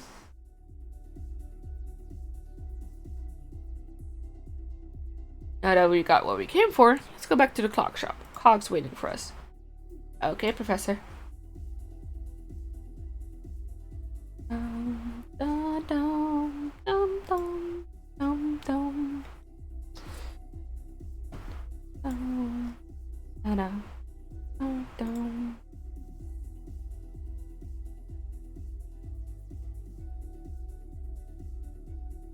I suppose we have to head back to the future London now, What's the matter, Luke? Are you scared of traveling through time again? Yes, I mean no, as long as I don't have to do it alone. Of course not. I'll be right here with you. First on the agenda is heading to Chinatown to meet future Professor Layton, right? That's right. And if my guess is correct, we'll find the Prime Minister there as well. Do you think we'll run into trouble along the way? Considering the warm welcome we've received from the family at the casino, I'd say anything is possible.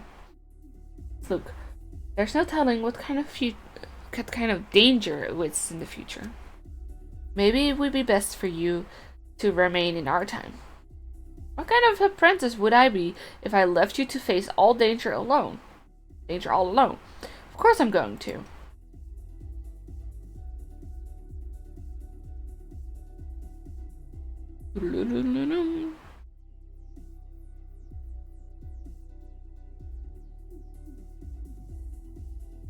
Let's go. Chapter 6. Oh yeah. Alright. What mischief did you two get yourselves into? Excuse me? I have no idea what you're talking about. No point playing innocent boy. Old Statch and Scarvin knows more than you think. They might be slightly obscured, but I do have eyes, you know. And these eyes can see that the law's right on your tail. I don't follow.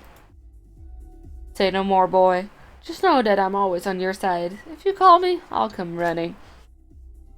Oh, thanks, I guess.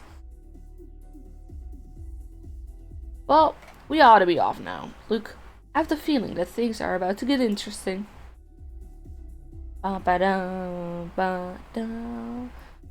Look, do you remember the secret knock Big Luke used when we last tried to enter the clock shop? Of course. Allow me, Professor. Come on in.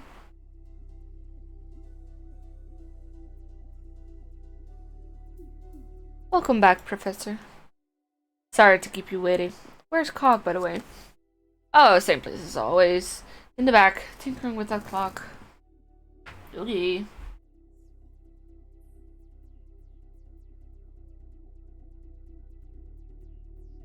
Hey, Cog. Welcome back, you two. I take it you found the information you were after? We did. Hopefully, Luke's not tired of waiting for us back in the future.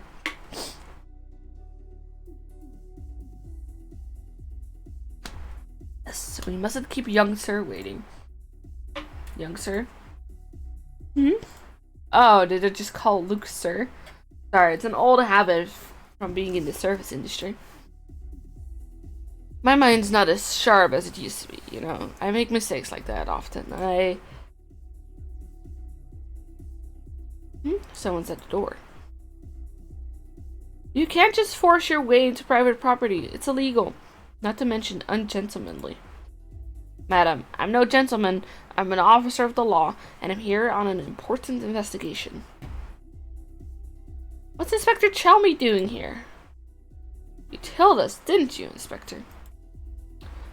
Be that as it may, Spring is right. Forcing your way in here is quite rude.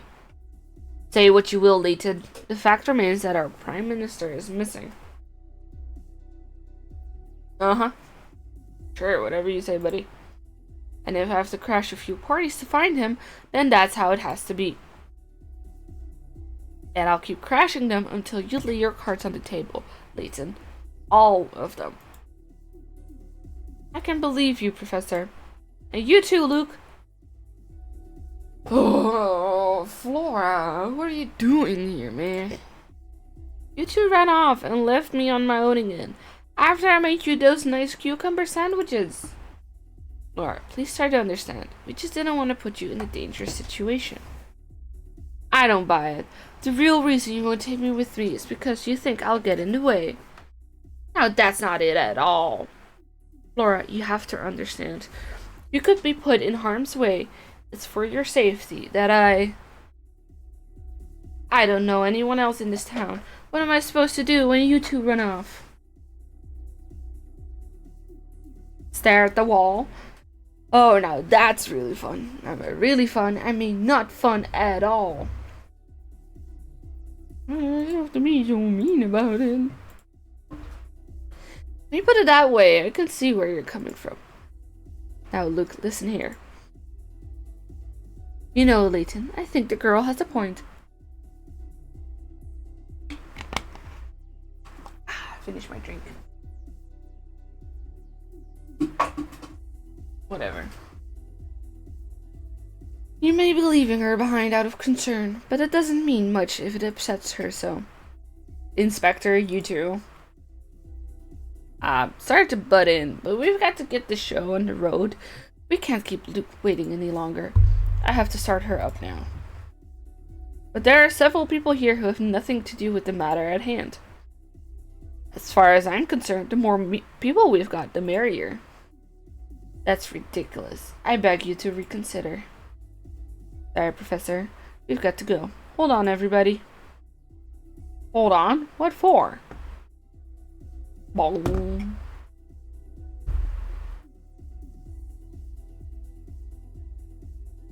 I do like the color shift to show like the difference. Okay, end of the line. Everybody out.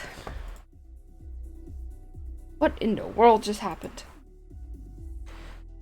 My stomach is doing backflips again. What was all that? Step outside and see for yourself, Inspector. That should serve as sufficient explanation. I don't know what you're getting at, but fine. Martin, let's step outside. Just a moment, sir. I'm feeling a touch queasy. Actually, make that quite queasy. Pull yourself together, Constable. We're going out. Oh, oopsie. Please don't jostle me. I'm feeling a bit green. Are you okay, Flora? It was a rather shaky trip. I'll say, time travel really takes it out of you. I'm a bit dizzy. Damn, she fucking did. Oh no, someone catch her. And then we just leave. Look at them. Layton! What's all this? What happened to London? We're still in London, Inspector. You've just been transported 10 years into the future. But that's impossible, isn't it? Or is it possible, Layton? One thing for certain. We're no longer in the London we knew. Well, there'll be time for debate once my work is done. I seem to recall you're saying something about the Prime Minister being trapped in the future, yes? Yes. I'm by no means certain, but it remains a definite possibility. Well then, what are we standing around here for? The hunt is on, Barton. We're off to find the Prime Minister. You know, Inspector, we may have better luck tracking him down if we work together on this case. That's enough from you, Layton. The fact remains that you're a civilian. I'll handle this on my own. Okay. Where's the other Luke, Professor? Now that you mention it, we've never decided on a meeting place. Perhaps it's time to pay Shipley a visit. Of course. You can get us in touch with Big Luke. Shall we head over to the arcade restaurant then? Hey, don't walk away from me. We've got unfinished business here. Important unfinished business. How's this guy still alive? Oh, look who's back. Mr. Statchescar? The one and only. He's your feathered friend over there. Oh, you mean Onion? Nice to meet you. Nice to meet you too, Bird. Say, seeing as how you're a dependable bunch, I've got a favor to ask. Lately, I cannot get enough of mushrooms, especially this little red delectable variety. That's where you come in. I'd like to seek out one of those fine fungi and bring it round to me. A little delectable red mushroom. Haven't a clue where we can pick up one of those. Onion knows, Onion will go grab it. Now, that's the kind of can-do attitude I like, Bird. But are you really up to the task? Onion's no regular bird. This should be a snap for him.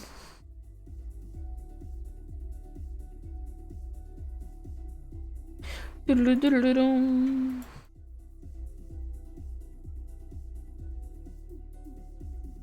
Let's get this show on the road. Open the parent. I don't care anymore.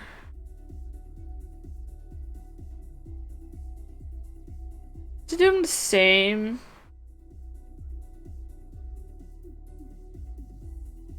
This is the tutorial again. You're kidding me, right?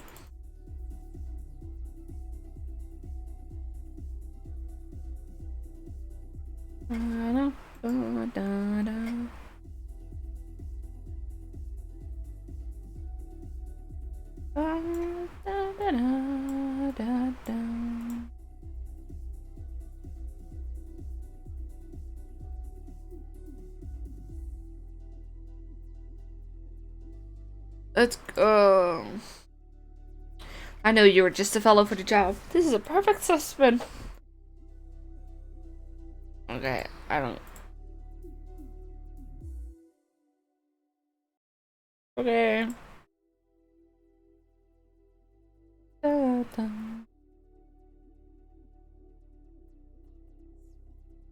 Oh, that's the wrong way.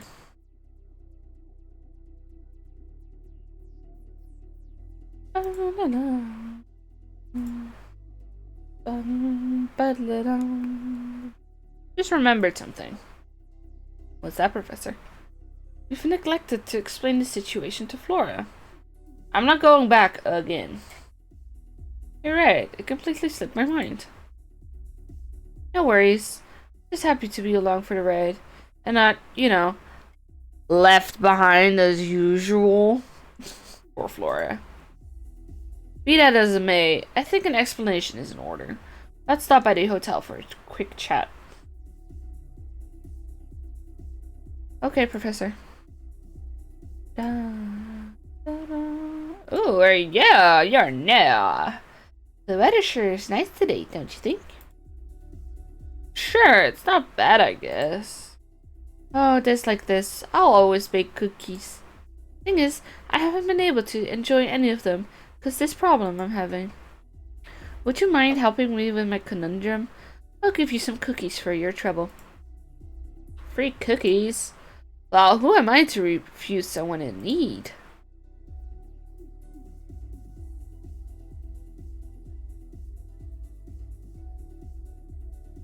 There are 15 cookies to share among a large group. The first person eats one cookie, then passes 2 equal portions of the leftover cookies to 2 other people. They both eat a cookie, then pass 2 equal portions of their remaining cookies to 2 other people, and so on until all the cookies are gone. It takes 1 minute to eat a cookie.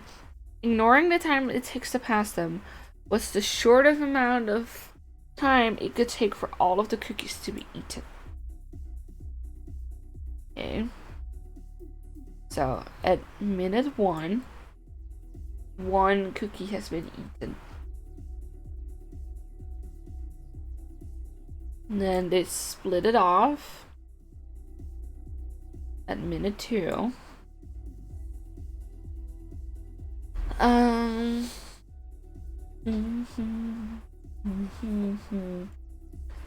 Which there's 7 in the back. This is 14 and that's 7.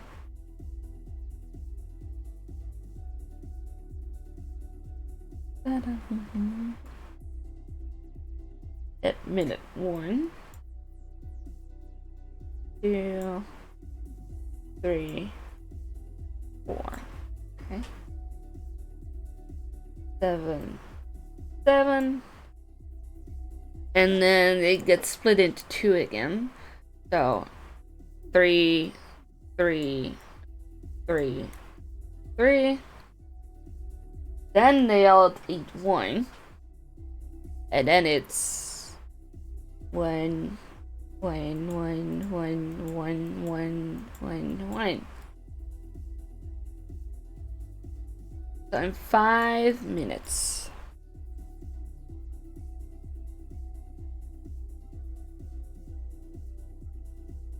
Because it's not about who eats them. And it's not like he keeps the bag, you know?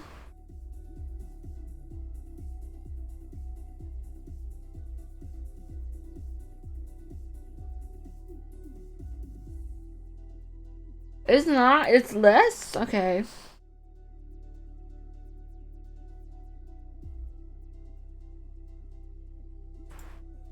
Because it doesn't matter who eats it.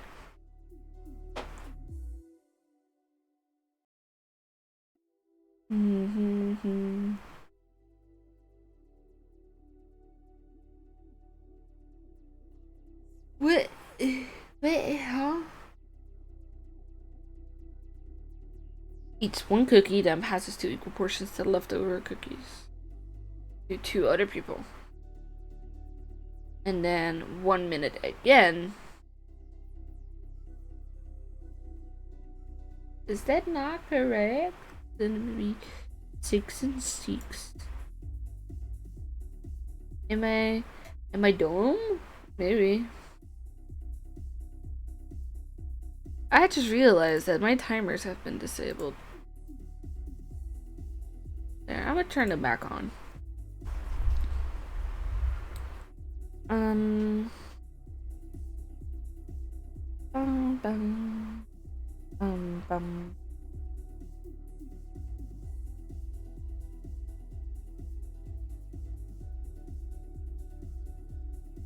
Bum, bum, bum.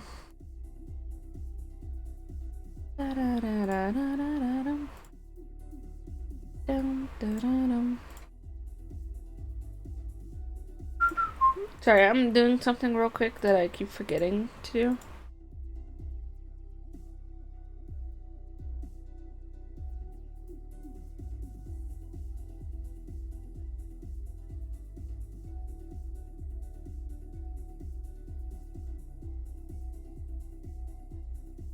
There are a lot of event things in my Mix It Up bot that I still have to fix. Where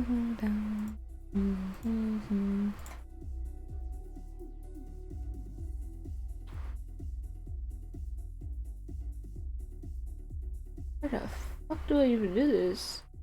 That user banned? That's not what I'm looking for.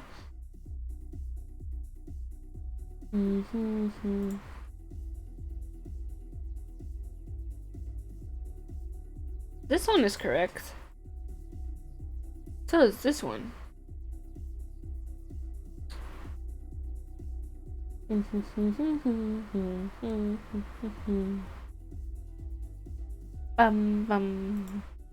There's something using my bot account, but I don't know how to fix it, if that makes sense.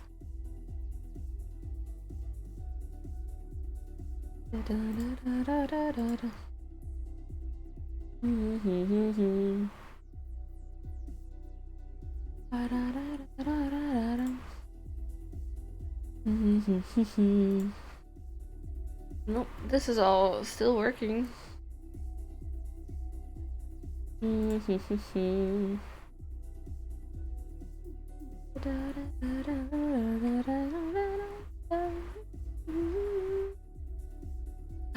They added treat stream to Mix It Up? Oh, that's great. Oh.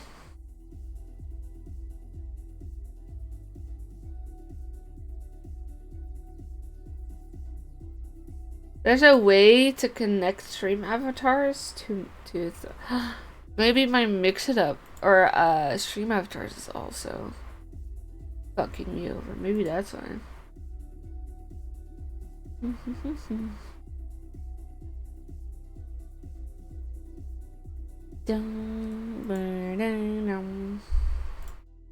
Okay.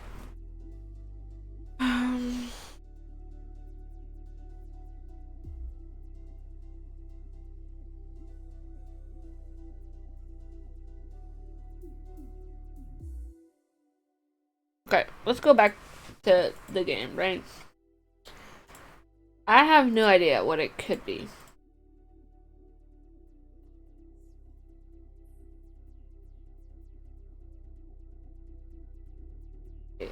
Minute 1, 2, and 3, right?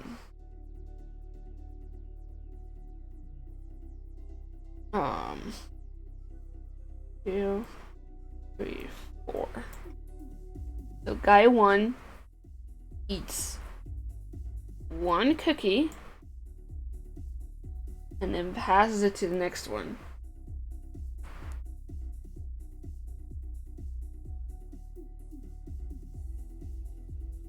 I swear, if it's like 1 minute because they all wait to eat before and then, you know. No. Eat 1 cookie and then passes on the 2 equal portions, you know?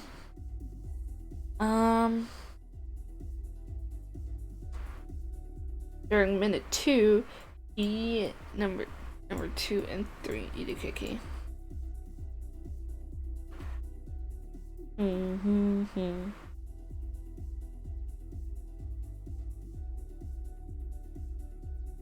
Is it like 4? I don't fucking know, man. I'm guessing. It's 4? Am I dumb?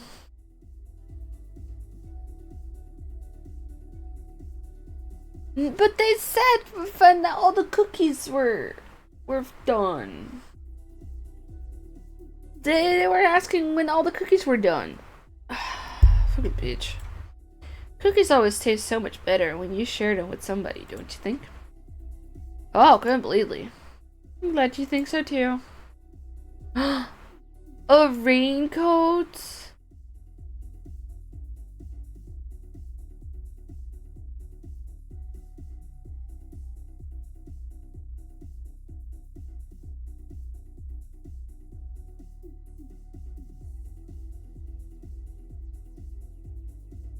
I've been left behind a counter.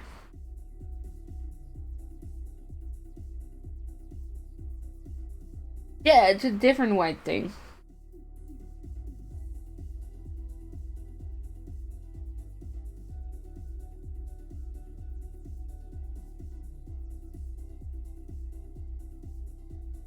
But Trevor will need probably a diamond.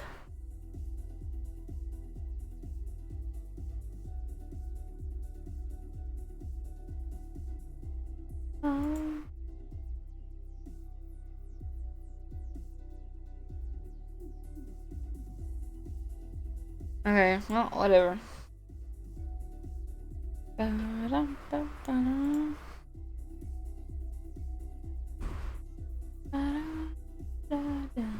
sorry, but only registered guests are permitted to enter the barrier. My name is Flora. I'm a guest of the Professor and Luke's. Well, sort of. Actually, what really happened is I followed them here because they ran off without me. They're always doing that, and to be honest, it really hurt my feelings, and oh, I'm sorry. I didn't mean to take up your time chattering so much. Flora, what on earth are you going on about? Don't mind her, Becky. Flora can be a bit awkward around new people. Oh, I would never pry into personal guest social into a guest's personal affairs. That's against hotel policy. I'll be off now. Have yourself a pleasant day. I hope Becky doesn't look down on us for running out on Flora. Okay. Keep dropping stuff on my keyboard. What a charming room. I'm glad you like it, Flora. We'll be sure to get you one of your own very later. Oh, no need for that. I'm happy to stay in this one with you two. We'll just put up a screen. Look, you're the smallest, so you can sleep on that chair there. And you can take one of the beds, and the professor can take the other bed. That's ridiculous. I'm way too big to fold myself into a chair. We can discuss this issue more later. For now, let's try to bring you up to speed, Flora. Alright. So, what's the skinny? Right now, we are in a town that looks very much like London, but is fundamentally different. Make no mistakes, this city is far more dangerous place than our London. How so? What he's trying to say is that we traveled through time. This London is 10 years in the future. The future. What? We're currently working with a young man who identifies himself as Luke. According to him, in the 10 years between his time and ours, I became a rather unsavory individual. And here in the future, I rule over the city with an iron fist. Okay. This young man is working with us to try and stop my evil future self. Wow, that's an awfully complicated story. Did you follow all of it? Yes, I think so. Can you imagine the professor as a crime boss? This is something I've just got to see. Oh, I just thought of something. What's up? If both you and the professor have counterparts, I should too, right? Sure, I don't see why not. But you haven't seen future Flora yet? Nope, not yet, anyway. But it didn't strike you as strange that you hadn't seen me? Well, we've had a lot going on since we came here, and we haven't really had much time. I guess I just thought the two of you would have been more concerned about my well-being in the future. There, dear, don't get upset now. What do you say we brighten up these spirits with a trip to one of the best restaurants in the city? Oh, that sounds wonderful. Let's go. Phew, nice save, Professor.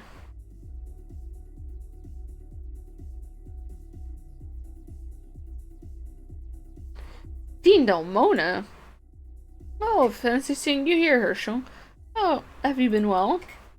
Yes, thank you. You're looking quite well yourself. Spry, even.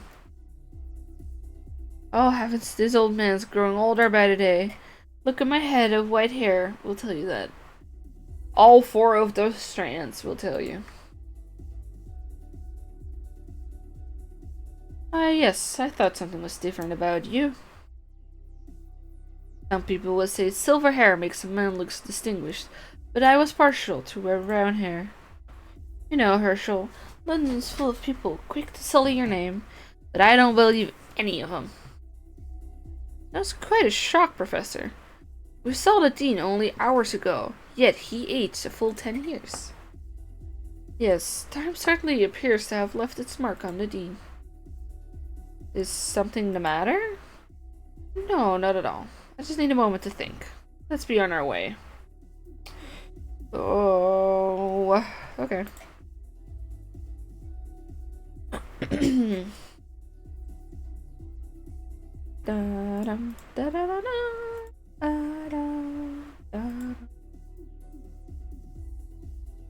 Hey, Shipley. Greetings, Shipley. Excellent timing, Professor. I just received a message for you from Luke. We would like you to go to an observatory in the park north of here. I see that you're not followed. This park is the one on the road that joins Flatstone Street with Midland Road, correct? That's the one. Luke will be there waiting for you. Why do we make sure that we're not being followed? Sounds like someone out there may be monitoring our movements.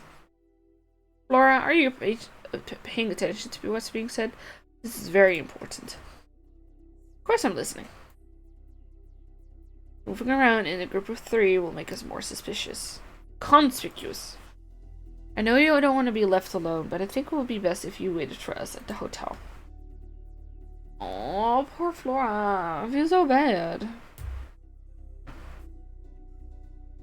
As soon as we're talking to the other Luke, we'll come get you. No, I'm coming with you.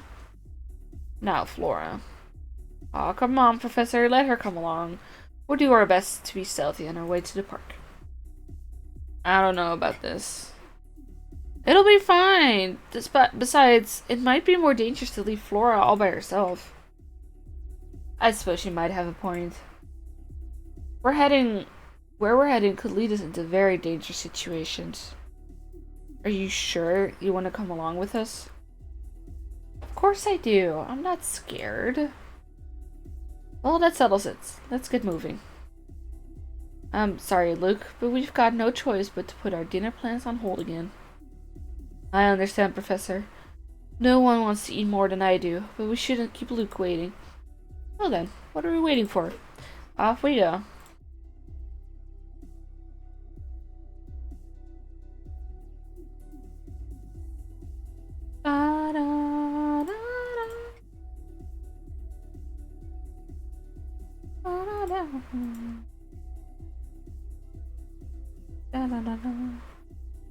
I can't seem to open the door to the observatory. Is that so? It appears that the puzzle is locking this door. I guess you're right. Worry not, Luke. I'll solve this puzzle and have us through the door before you know it. A gravity maze, okay. Oh, it's like this, okay. Not what I meant to do. I wanted to do this one.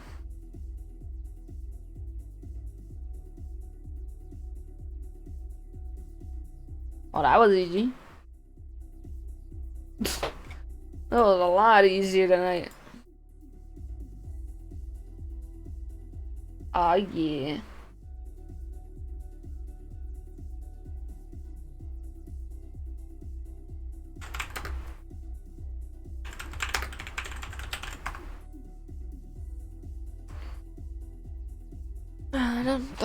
Look, the lock is disabled. And the door is open.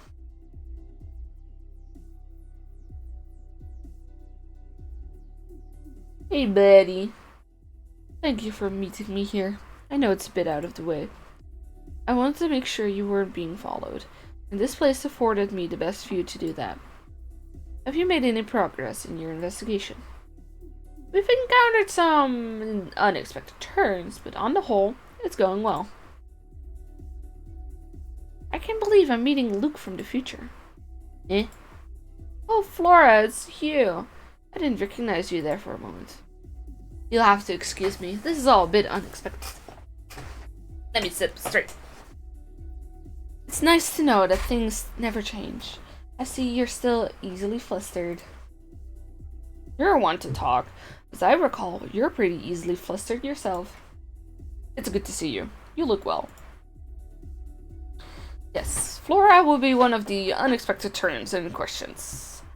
Inspector Chelmy and Burton are here as well. Well, I'm not too surprised by the inspector's arrival. That man lives for police work. Are you saying you expected him to tell us back here?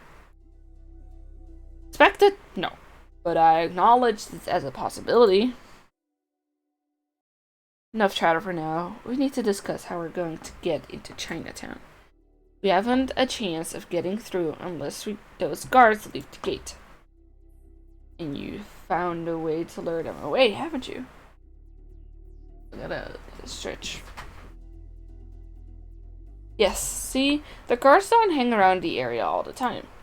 They only man their positions there when Layton tells them to. In other words, my future self has some reason to post watchmen in that area. I confess that could be my fault. I've been doing a lot of reconnaissance, I don't fucking know, in the area and may have been spotted. Nice work, dumbass. Anyways, the crucial point to take away is that their guards will leave their post if their boss says to. I understand, but how do I get my future self to issue that order? Luckily, Layton almost never interacts directly with low-level grunts. Instead, he has his Lieutenant Bostro give out the orders. Sure, remember him. He was a giant thug giving orders around at the casino. Yeah, Mr. Big Guy. Da, da, da. If the thugs by the gate hear Bostro tell them to get lost, I'm sure they'll abandon their post. And all we need to do is record Bostro's voice and play it back for the guards. Well done, little Luke. But have you figured out how to reproduce Bostro's voice? I seem to remember you're picking up a new friend near the river who boasts impressive vocal talents. Am I dumb? The words didn't make any sense. Of course, Onion. We can get him to mimic Bostro's voice. That's the idea. But how do we get Onion to learn how to say "get lost" in Bostro's voice? That could prove quite difficult. Nah, "get lost" is something of a catchphrase for Bostro. He's always yelling it. I spent quite a few afternoons spying on a man. He uses it at least 12 times a day. That's not a very nice thing to say. Well, he's not a very nice fellow, as you may have noticed. The catchphrase is our ticket into Chinatown. We should start looking for him immediately. Okay, chat, 5 check. How's everybody doing? I've been yapping for like 2 hours straight. This is working on the game. Alright, Bostra is likely somewhere in the vicinity of the casino. Heading back to that area is a dangerous move, but we should start our search for him there. Yes, please.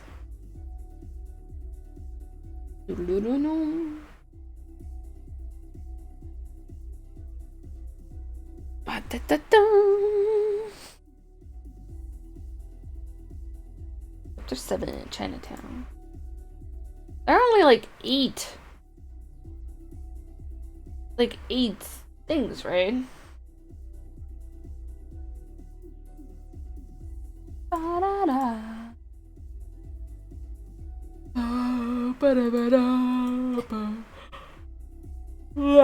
Excuse me, guys. Look, there's Bostro. Yes, I'd recognize that white pinstriped suit anywhere. Quick, everyone hide. You're supposed to be on guard duty, you clown. Stop goofing off. Oh, I wasn't goofing off, Bostro. I was just... you know, the only thing I hate more than the loafer is the loafer who makes excuses. But there ain't no buts about that. That attitude is what keeps you a grunt in this here organizations. You know what? You're finished here. The family don't need no clowns like you. Get lost, you clown. Oh, come on, Bostro. Don't kick me out. Where will I go? There. Did you hear that? Yes, I heard "get lost" loud and clear.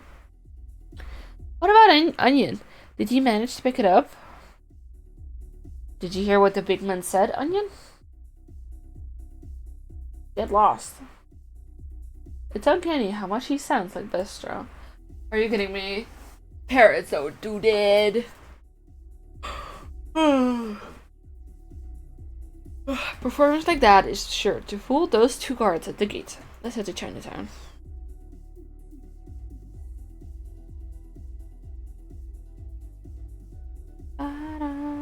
You know this statue here, Luke? Oh, the one with the man that looks like the professor? Sure. Seeing it kind of got me thinking about, the future. One thing occurred to me is that you never know how everything's going to turn out, don't you? Is that you know how everything is going to turn out, don't you? I mean, you're me, so you already went through this scenario 10 years ago, right?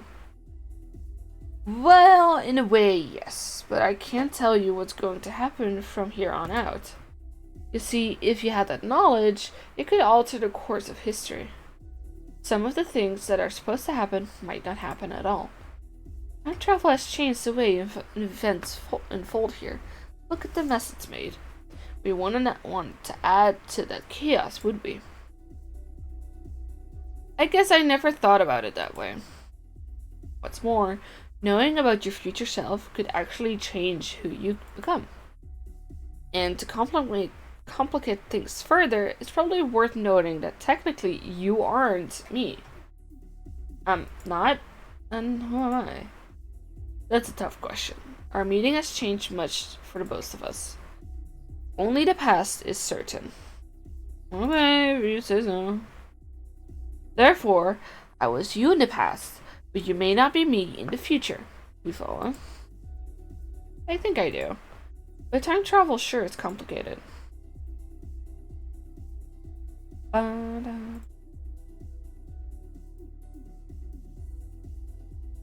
Da-da, da-da. Ba-da-ba-da. Oh, it's him again. Salutations, mine amigo. I'm afraid I'm a bit lost. Hello there, Pavel. Fancy meeting you here. Where are you trying to get to this time? I read a magnifique article about the great underground caverns of El Mundo and came to see them. Ah, yes. One school of thought posits that these caverns exist throughout the entire world. Hi, exactamente. I was on my way to discover the subterranean ruins of Rome when I got lost. Wait, you were heading to Rome and you ended up here? Yeah. The road of traveler is long and winding, but this time I'm sure I'll reach my destination. But seeing as we bumped into each other like this, how about a puzzle for El Camino? Yes, okay. Fucking moron. 6 frogs are sitting atop the logs in the bog. Leap them around so that each frog's color matches the ribbon tied to a post. Here are 3 rules you need to follow. You can hop to an empty adjacent log. If there is an empty log 1 frog over, you can leap over 1 frog to get there. You cannot leap over 2 frogs. Okay.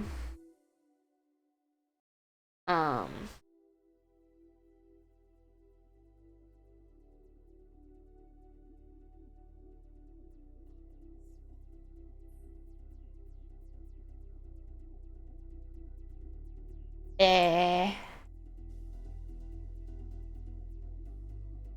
Ba-da-dum. Ba-da-da-da-dum.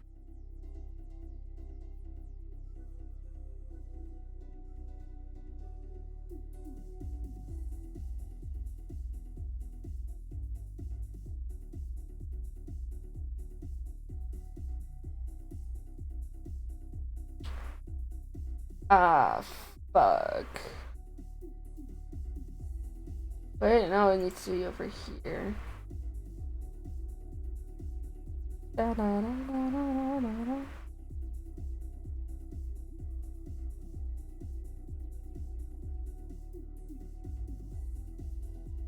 I wonder what the minimum amount would be for this. Do-do-do-do-do-do.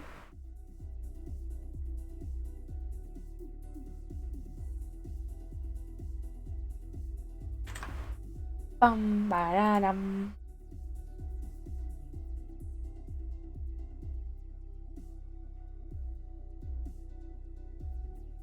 Magnifique. With that solved, I'm ready to return to my travels. Good day, and have well travels wherever you go. I've never seen anyone as good at getting lost as you. How did you even make it here to begin with? Minigame! Hey, enemy. Puzzles left behind, blah blah blah. Okay, Jesus fucking Christ, I'm going. I see. Turn the path from starting square to the top. Starting square, that's this, right? You can move horizontally and vertically, but you cannot move in the direction that arrows on each square are pointing. Also, you cannot use the same square twice. Can you make it to the green flag? Touch each square to chart your path. Okay. I cannot go the direction the flag wants me to.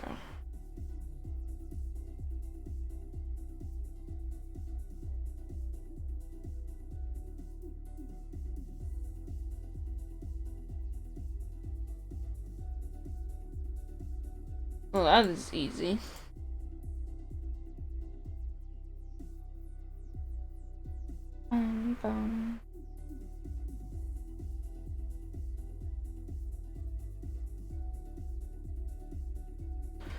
Oh, I was going backwards.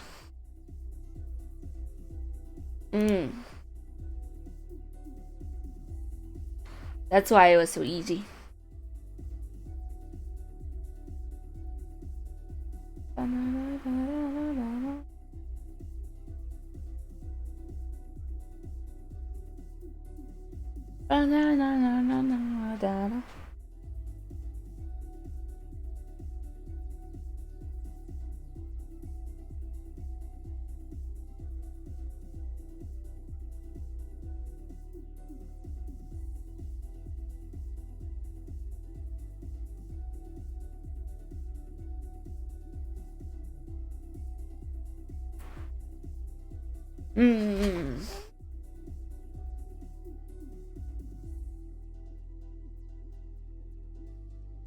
Okay.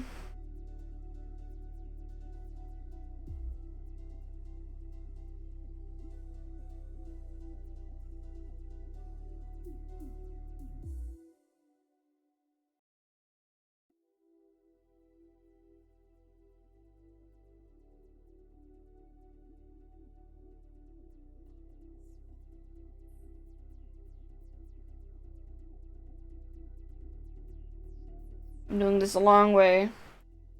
I cannot. Oh, wait a minute.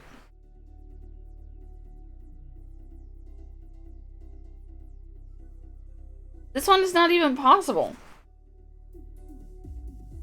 At least this square, because of this arrow over here, that's just not possible.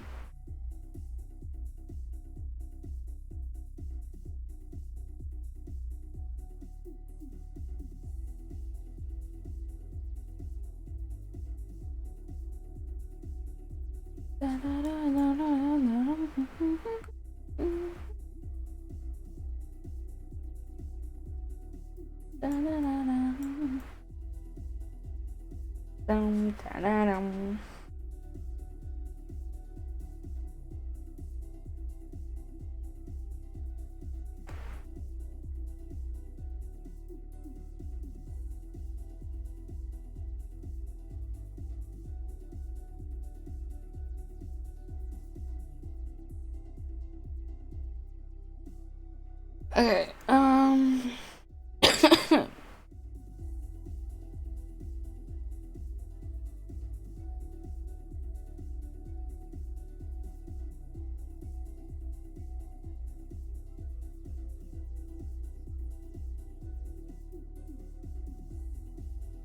okay.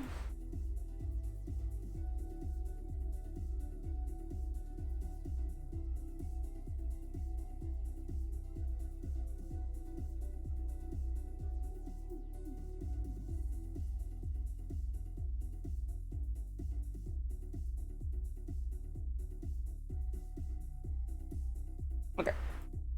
So the route would be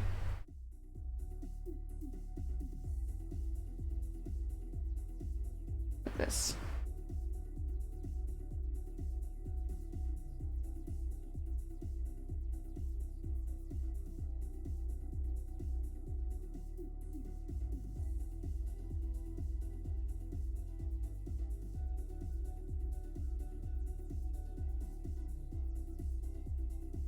Oh, wait, no, this one doesn't work. This one. I made an oopsie. Shit. Well, that's horrible.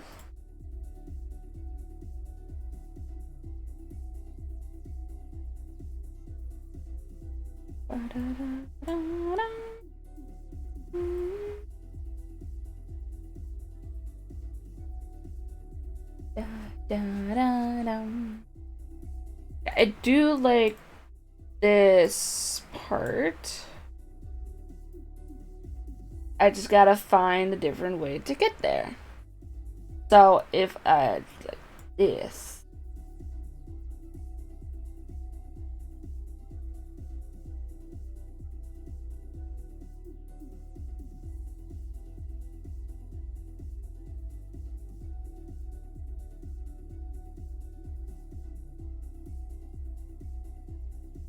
Let's go. Layton Jeopardies. Ah, yeah. Let's fucking go. Oh, got the mushroom puzzle. Let's go. That's probably the white thing that the traveler has.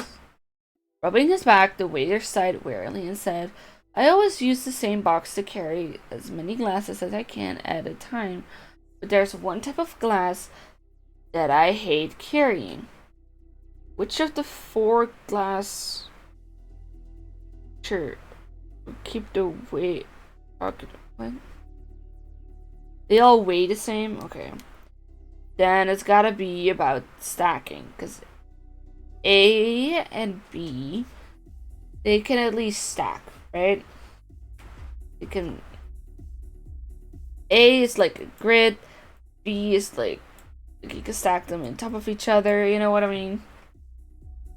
D can be alternated, if that makes sense.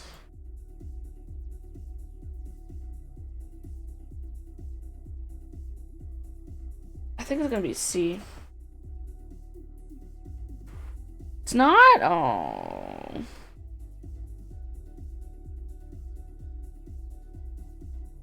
I mean, I guess... I mean, A, is it possible to carry because they don't stack at all? I'm just wasting points at this time. Okay, A, no way that it's B. It gotta be. It's not?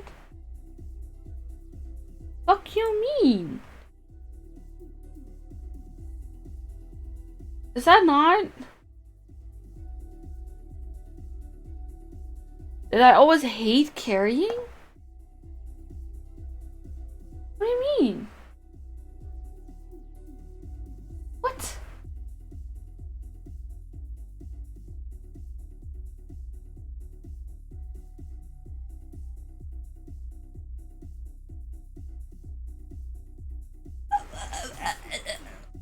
I'm gonna crash out.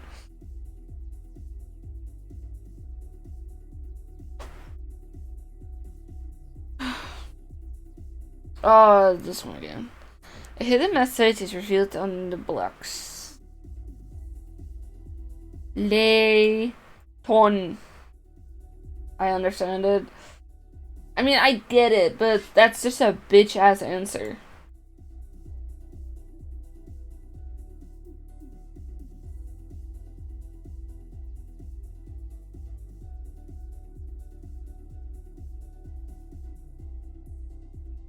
There are 3 sheets of transparent plastic with different patterns painted on them. If you layer them correctly, a checkerboard pattern appears. The important order is important. Okay.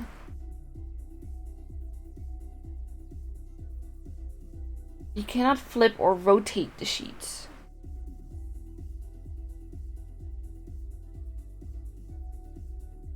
Da, da, da. B. There we go. That one was easy.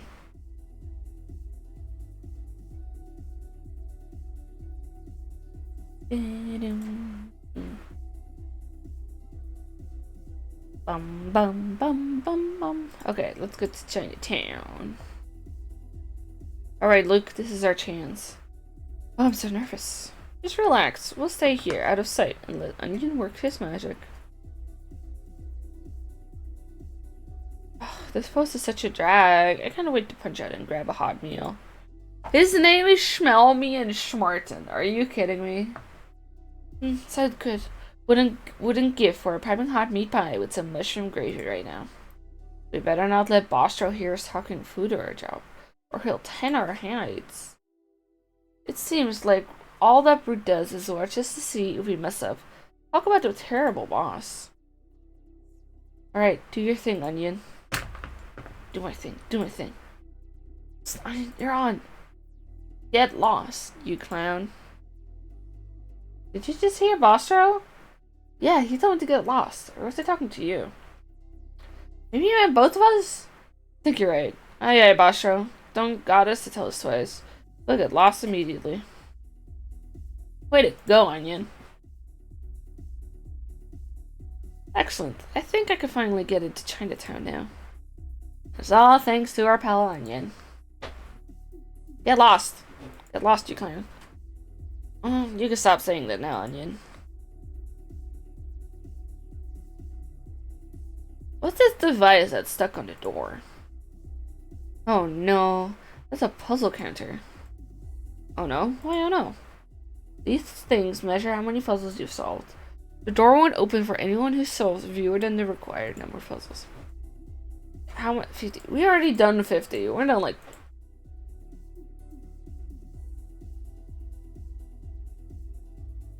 I was worried there, but we can go through. Okay. How many puzzles have I done, actually? 60? I think.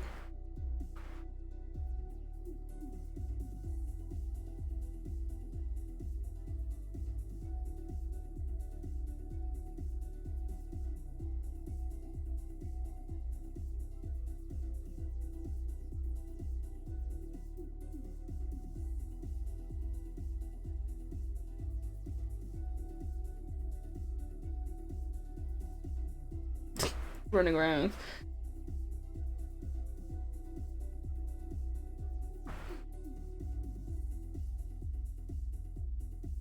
Hello there, is this Chinatown? Listen to yourself, young man. Like all sentient beings, I exist everywhere and nowhere. Oh, that's very nice. Now, if you really wanted to ask me where our physical bodies are located, I'll tell you. This is indeed Chinatown, where you can find exotic goods and rare wonders from all over the world. But these things, these things don't interest me. Material objects are mere dust flecks on the universe's canvas. Something tells me I picked the wrong person to ask for directions. You've only started to make your way in the world, young one. For you, many of life's greatest puzzles remain unsolved. For example, this one.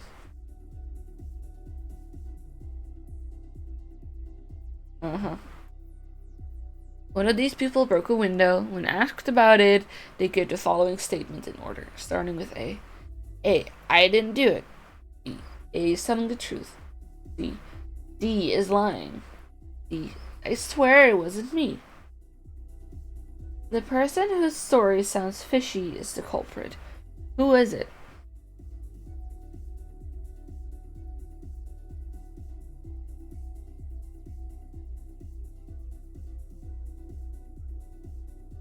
Fuck it, we ball. This is the guy who was reflecting.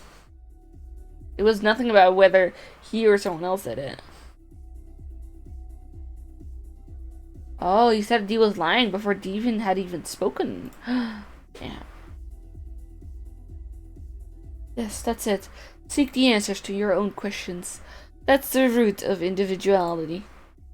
Only by doing this, you will find the true value to be had in the infinite moment we call the present. Thanks for the compliment. I have to go now. Goodbye. Good day, whippersnappers. Tell me, have you ever stopped to admire the marvelous gate? This magnificent structure was constructed to welcome a lucky spirit into the vicinity. It's a breathtaking piece of art, isn't it? Tell me, sir. Tell me, sir, are you familiar with this part of town? You mean Chinatown? I suppose you might say that I'm familiar with the area. As you might expect from the name, this area has many restaurants and shops selling goods from Asia. One thing most folk don't know is that, despite its appearance, the buildings here aren't that old. I've also heard that the family's headquarters are in the same area. Whoa there, my friend. Keep your voice down. Though the fact might be common knowledge, it's not the kind of thing one talks about in public. I think what the professor wants to know is if you can tell us how to get there. Oh, you're a straight shooter, aren't you, boy? I admire that. I'll tell you what I'm going to do. If you solve my puzzle, I'll point the family headquarters out to you. Uh-huh. Okay. 6? When counting on his fingers, this eccentric man counts in the order you see in the picture below. When he counts from 1 to 5, he returns to his thumb and continues counting in the same order, starting with 6. If he continues counting this way, which finger would he land on when he gets to 763? Hold up. 763. Would it be divided by 5? Oh wait, right?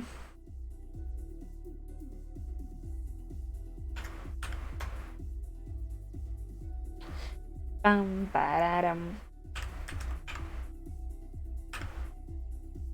Oh, that's not what I meant to do. 760. Excuse me. 760 divided by 5. Please. Okay, so he goes around 152 times. 1, 2, 3. Okay.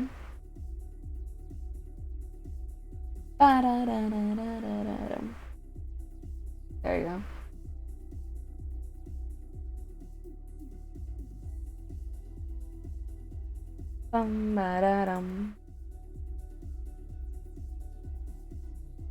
You made short work of that puzzle, so here's your prize. See that tall building? Which one? They're all tall. The one in the distance? This one? That's the one. It's called the Towering Pagoda, and it's the family's base of operations. The person in charge of the place is said to be more monster than man, and he wears a hat like yours. But enough of that unpleasant topic. Have an enjoyable stay in Chinatown. Good day. Okay. Look at all these shops, and it smells like something amazing is cooking here. I see you've taken a liking to the neighborhood. Let's ask a few more locals about the area. Hello there, little girl. Oh, hi there, mister. Hiya. And hiya right back at you. Oh, that's nice. I do so love a good greeting, don't you? Well, you always get a proper greeting from us. That's what a gentleman do. Yep, the world would be a nicer place if more people said hello like you two. People in this town are so... what's the word? Uncouth? That's what my mom calls people here. Oh, do you live around here? Yep, Dad moved out here and brought me and Mom along. But I think our move was a terrible idea. Dad hasn't come home once since he started working here, and all Mom does is complain about it. What's he doing at work that keeps him there all the time?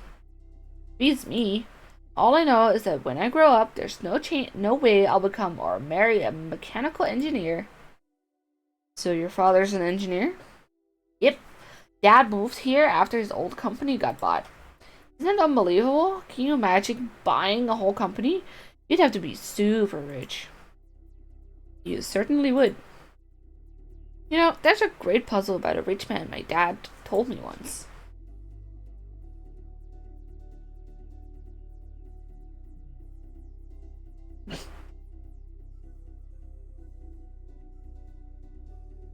At an antique store, a wealthy gentleman is looking at 3 flower vases, each with a different portrait painted on it.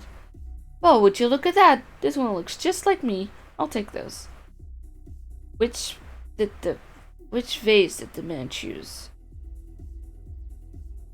This one. This one was easy. Very, very funny. How would you tell this though? Because they needed a picture. Bum bum bum. Hey, you got the answer. Nice going. Thank you. As an aspiring gentleman, I do my best to solve any puzzle that comes my way. So many puzzles here, oh my god. What's up? I was just wondering if you knew anything about the man who runs the towering pagoda. Of course I do. Everyone does. That fellow's bad news, mate. What do you mean by that? Well, you know.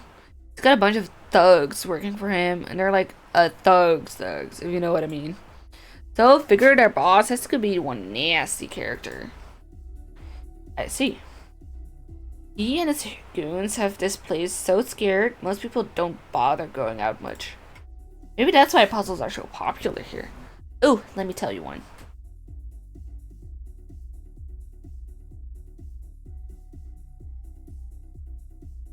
Five shapes are drawn on the chalkboard below. One of them isn't quite right. Circle the shape that doesn't belong.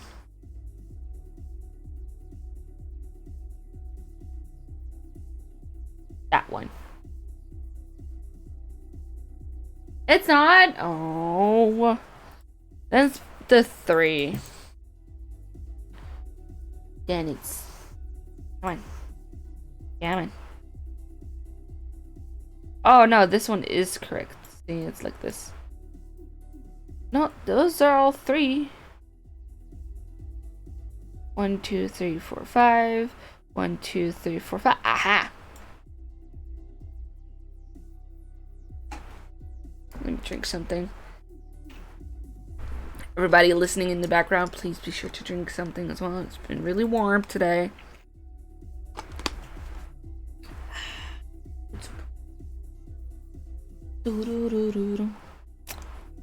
Smooth, real smooth.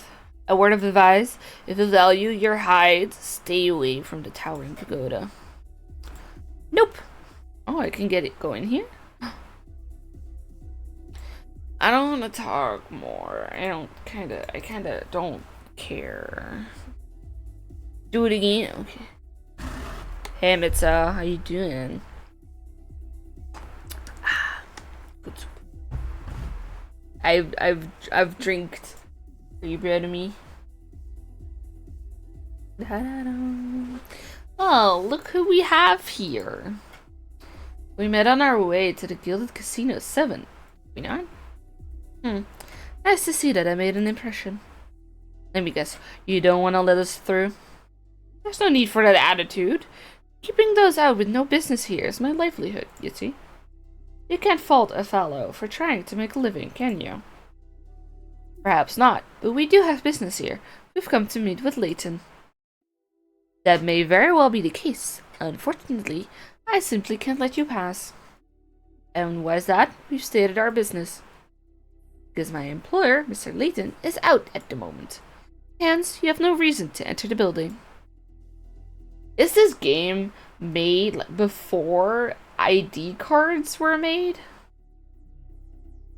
Like, just flash and be like, haha, I am Layton. Oh, wait. We're in the future, so it wouldn't be valid anymore. Yeah. And you're quite sure he's out and about right now? Well, I didn't just lie to you, if that's what you're insinuating. The boss has stepped out. He's away. Gone. Not here. But where could he have gone? Well, wherever he is, it doesn't sound like he's up in the towering pagoda right now. Professor, I propose we do some sleuthing.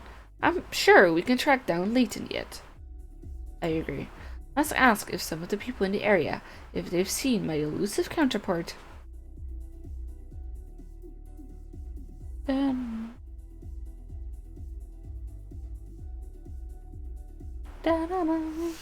Not so fast. I think there's more. Okay.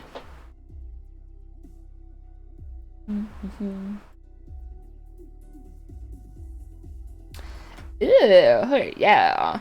Some people have no respect for others. What seems to be the matter? Just look at this wall of mine. Someone's just graffitied it. Sure, the neighborhood misfit who did it had such a laugh, but I'm the one who has to clean it up.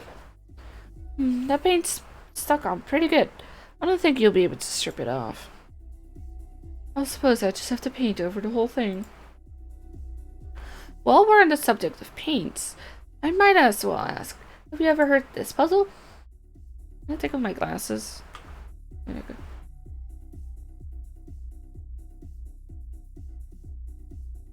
This old brick wall has been painted in a strange aesthetic. There are 5 unique shapes on a white background. Artsy. Which color paint was used the most? Touch the correct can, then tap submit. Okay.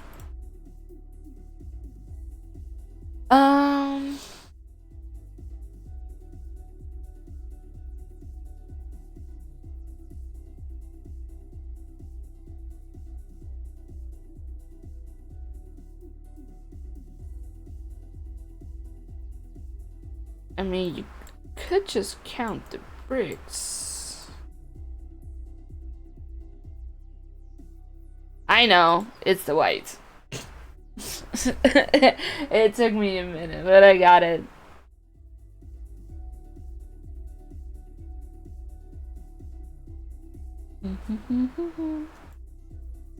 Smart thinking. You know what? Your smart thinking has given me a brilliant idea of my own. Oh, let me hear it. If I just paint this wall white again, I'm practically begging someone to cover it in graffiti. Maybe I should come by and paint a fancy. Get someone to come by and paint a fancy mural on there for me. Gonna hit the bed soon. Big EP and all that. Finally home again. So my own bed is looking real appetizing. Have a good sleep, Mitzel. Enjoy your own bed again. We'll talk tomorrow. I hope you have a wonderful evening. I don't have anything else to say. Yeah. Enjoy your time. Bye-bye. I mean, a white wall is one thing, but you have to be real warm to graffiti a nice mural. Say, that idea is not half bad. Yeah, I'm pretty excited about it myself. I've got big plans for this wall. I'm gonna get someone to paint something amazing here. Oh, by the way, I don't think I've introduced myself before. I'm Slate. Lisa's Punch to meet you. Okay.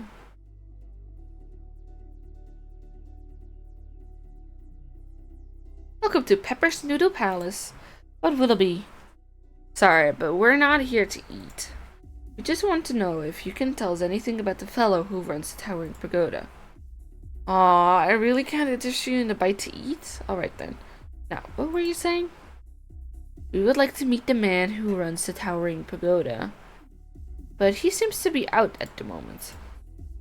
Has he been by your restaurant? I don't think so. I mean, I don't even know what he looks like. His lackeys come by here almost every day to slack off. They're horrible tippers, by the way. Now that I think about it, there's a good chance the man you're looking for never comes here. I mean, would you loaf on the job in a place where the boss could bust in on you at any moment? You make a good point. That's very astute of you. Flattery's nice, but if you really want to say thanks, order some food next time you come in, okay? Wow. Okay. Whatever. The boss? Look, I'm here because I don't want to think about the boss. You follow? Besides, you're never going to find him at a hole in the wall like this. He likes more upscale joints. Okay.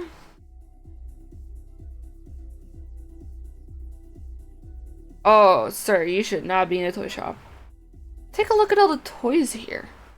Big on toys, are ya? I used to be, but now that I'm older, I don't have much time for toys anymore.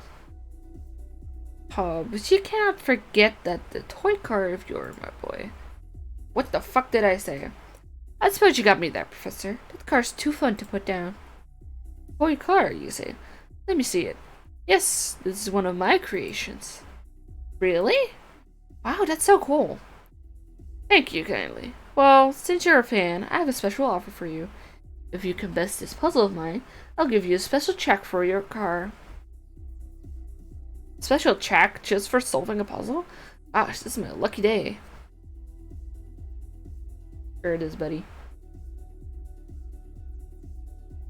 2 squares of paper, A and B, are shown below. Following the arrows from left to right, each piece is folded in half and folded in half again. The red dotted lines on the far right image of paper A, where a cut will be made. Your job is to cut paper B so that when you unfold it, the cutout shape in the middle matches the shape in the middle of paper A when it's unfolded. Draw the cut you need to make into the rightmost image of paper B. Okay, the thing is, this is the corner piece, right? Okay, let's say this would be the full, real quick. I only can make one cut. Wait, okay. It will be like this when you open it. No, wait, no, it will be like this.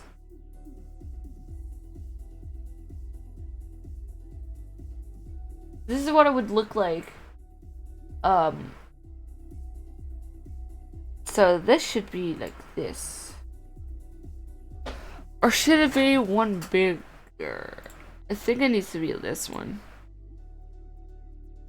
There you go. Let's go. Oh, I knew it. Now that's using the old noggin. As promised, here's that track. Thank you so much. The name's Checker. Come by and browse anytime. Okay. Oh. There are too many toys in here to be counted. Just imagine if you lived here, Luke. You'd never leave. Say, look at these interesting little cat figurines. Now that reminds me of a wonderful puzzle I heard just the other day. Ah, 69. Nice. A shop owner points to each of her exotic cats and says something strange. Red is next to blue. Black is not white. Green is not green. Blue is 3 over from black. Red is on the end. Then so, which cat is white? E. That's the white one right there. Black is not white. Okay. Green. Oh, green is not green. Okay.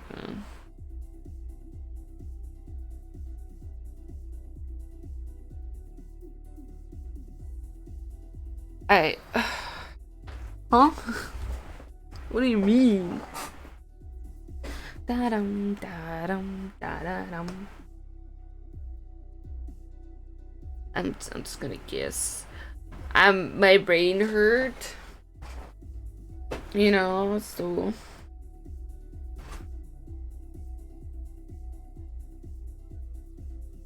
Oh, excuse me.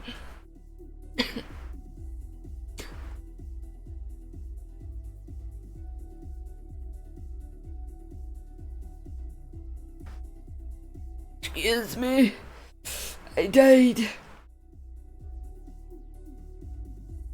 Green is not green. What the fuck is that? Then you must be white. I'm just guessing. I need to. Oh, the green cat is named White. Okay. Sure. That's 100% correct. Smashing work, my boy. I think I'm gonna cut stream a bit shorter than usual. I suddenly got very tired, you know? You know, despite there being a toy store here, I don't see that many children around town. Dude, just 2 of them outside. Does everyone want to play indoors in the future? Maybe so, Luke. Yeah, we all got addicted to phones.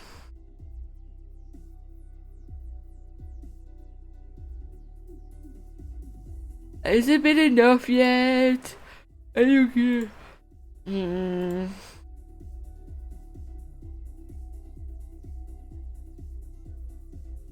What can I do for you? We went to go see the man who runs the towering pagoda, but he's out. Do you know where he is? I think so, but I'm not telling you. He's a dangerous man. You don't want to tangle with him. Come on now. Surely, there's no harm in letting us know where he might be. You're wrong there, but I guess I could tell you what I heard. It's just a rumor, though. You sure you want to know this? I'm telling you, this fellow's real bad news. Real bad. We can handle it. What have you heard? People say he disguises himself and then walks around town. You can only be a few feet from him right now and not know it. Freaky, right? Look, I'm getting creeped out, so let's end this little chat later, okay? Later. Hello there, how are my favorite gentlemen doing? Oh, you're not gonna help us? If you're still looking for the towering pagoda, you should know you're a little off course. Oh, we know that. Actually, right now we're gathering information. Is that so? Doing research on a project for school, are you? Well, it would behoove you to talk to all the folks around here. It'll give you a perspective on the place. Once you've chatted with them all, come and see me again. Maybe I'll have an interesting tidbit or two for you. Wouldn't it be easier if you just told me what you know now, sir?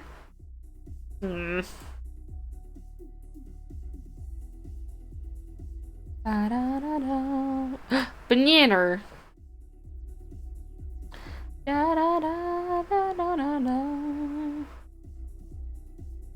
Look at that, there's another banana peel lying on the ground. Someone around here has a taste for bananas and an aversion to cleaning. Not to worry, Professor. I'll clean it up. Not so fast, Luke. What is it, Professor? I just thought of another banana puzzle. Let's go.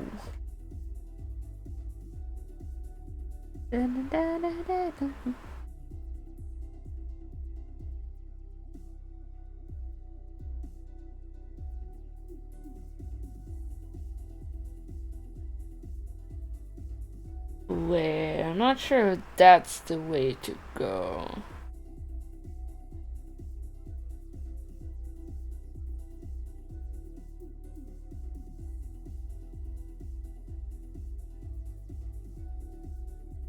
There you go.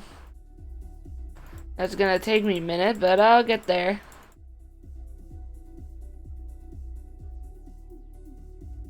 Beautiful. Aw, yeah. That's not the route I went, but that works too. Whoever left this peel here could stand to learn a few manners. I'm glad we found it on before someone took a spill on it.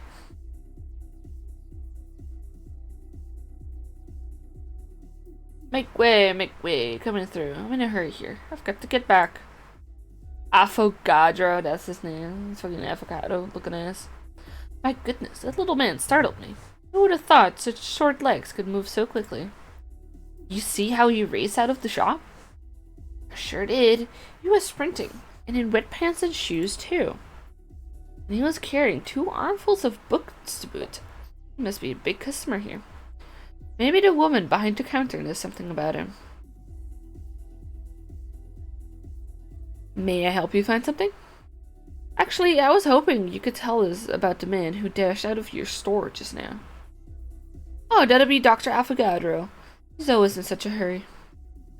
His pants and shoes were soaked. It was very strange. I guess I've gotten used to it. He always looks that way.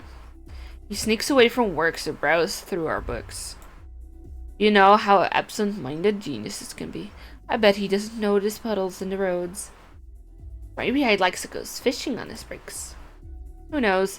He always bursts in, buys a few books, then dashes out without so much as a word. Okay, well, that's fine. Hey, you're still here. What is it? What do you want? Can you see him in a hurry here? Oh, I think you've upset him. You can't just go running up to people you don't know and expect them to chat with you. I can't help it, Flora. How else are we supposed to find leads for an investigation? Well, some people really don't like talking to strangers. Hey, if you're just going to stand there squabbling, will you at least get out of the way? I've got places to be, and I don't appreciate your stopping me. Oh, but you don't really want to run around like that, do you? Hmm? Like what? With your pants and shoes all wet and squishy? It seems awfully uncomfortable. There'll be a bit of time for drying for later. I have to go now. Enjoy your little row. What? Darn, there he goes. You might have stayed if you hadn't upset him from the get-go. You can hardly blame me on that.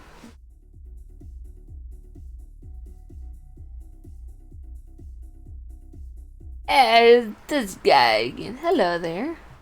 Ah, good day, miss. The name's Hazel. It's lovely to meet you. Hiya, Hazel. Oh no, it's you. Good to see you again. You were using that cute girl as a decoy to lure me out of hiding. I knew it. I knew something was funny when she started chatting me up out of the blue. But why? Oh, why did I stop to talk to her? Now you've got me running right where you want me. I gotta get out of here. Whatever did I do to get on that fellow's bad side? Beats me, Professor. That fellow a friend of yours, Luke? That'd be nice, but I can't even stop him to stop cowering in fear for 5 seconds.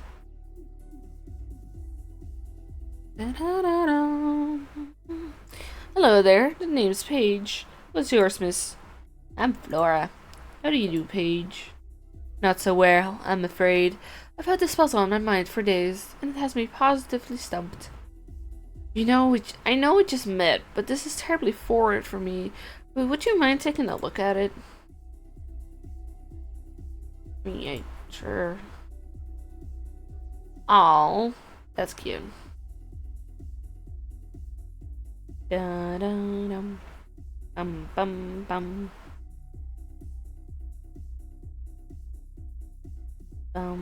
No, rotate.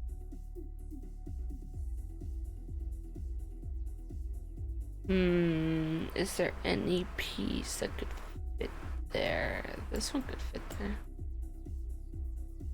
No, come on, come on.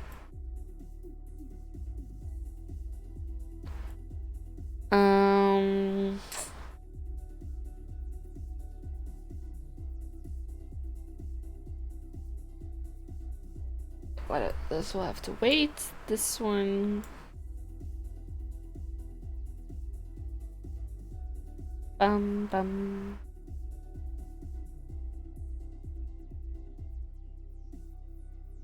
This one. Not what I meant, but okay.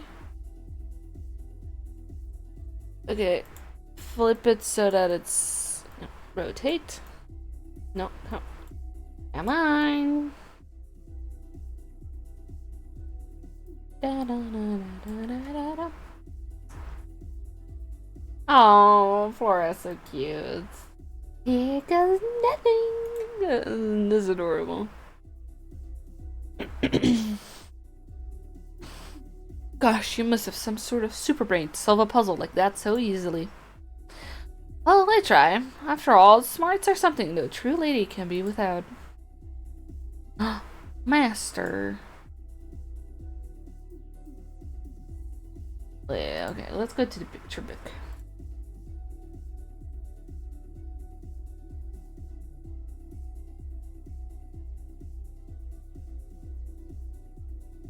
Wait.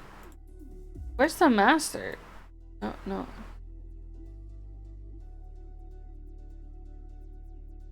Look at this mushroom I found in the forest. Okay.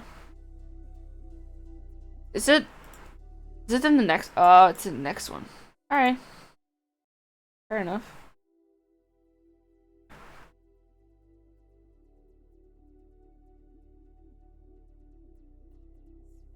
Da, da, da.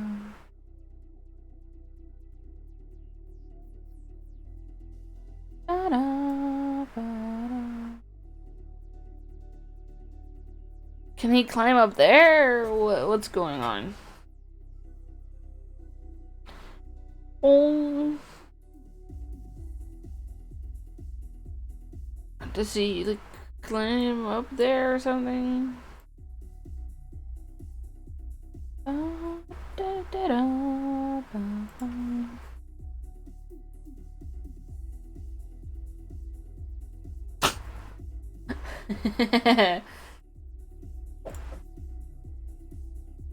Ta-da.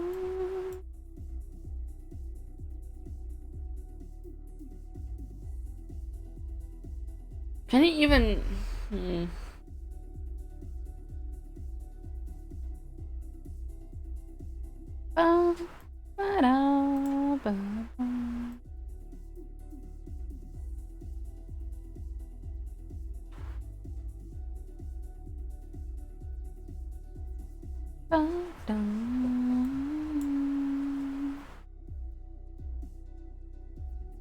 This might be better. Again.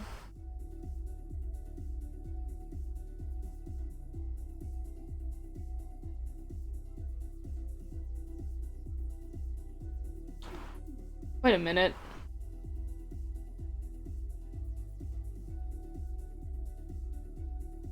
It gets all the way up here, so if I just... Doink!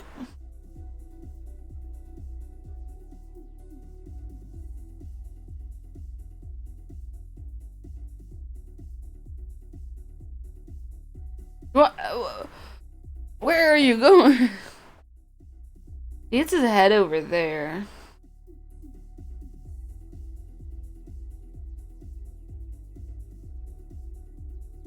Damn, that's not allowed. This is also not allowed, man.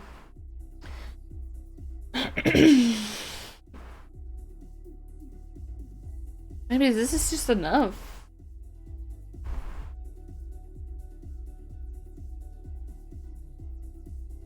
Nope. Okay. So this does still need to be there. What would dish do?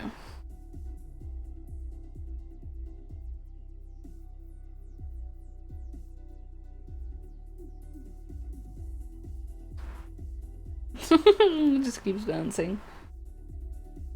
Oh, whatever. Okay, it goes up and then he lands over there. Can he jump through the rope?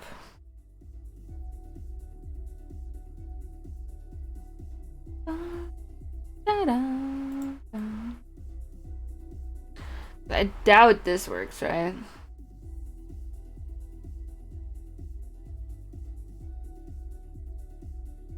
Yeah, okay.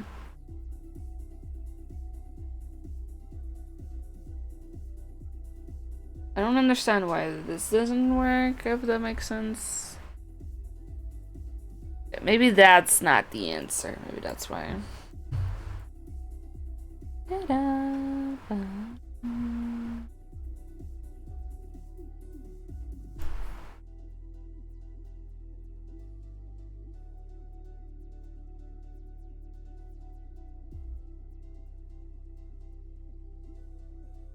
Are you kidding me? You...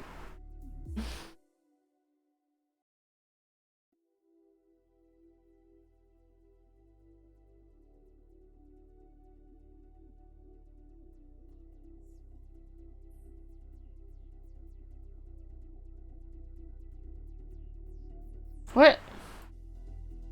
He didn't even hit it.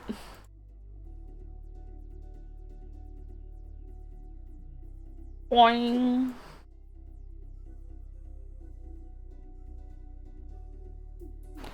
That's so unfair.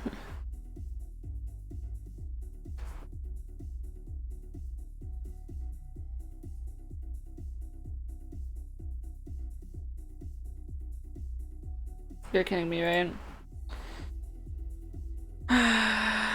Okay.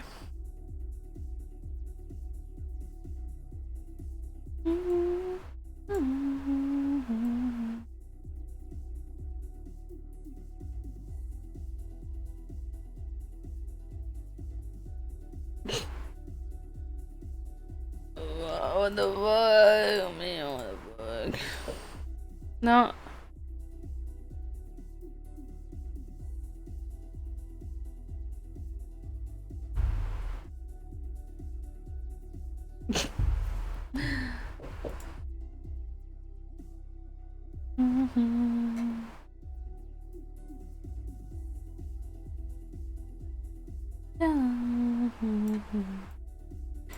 Did like this one the most because then he at least gets up there, you know?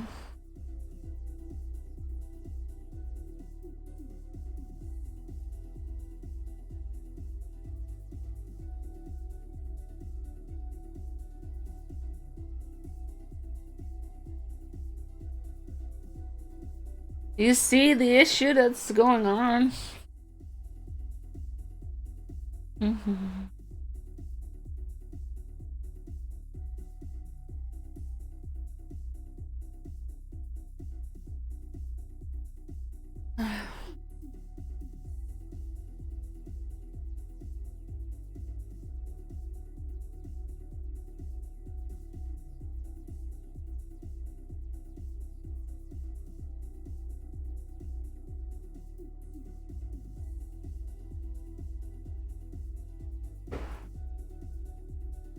That's funny.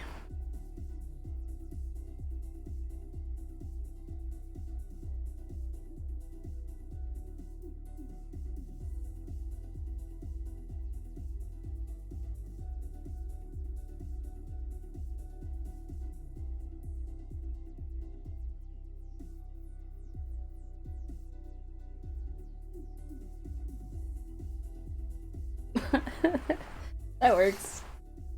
Not sure if that was the solution, but it works. Bum, bum.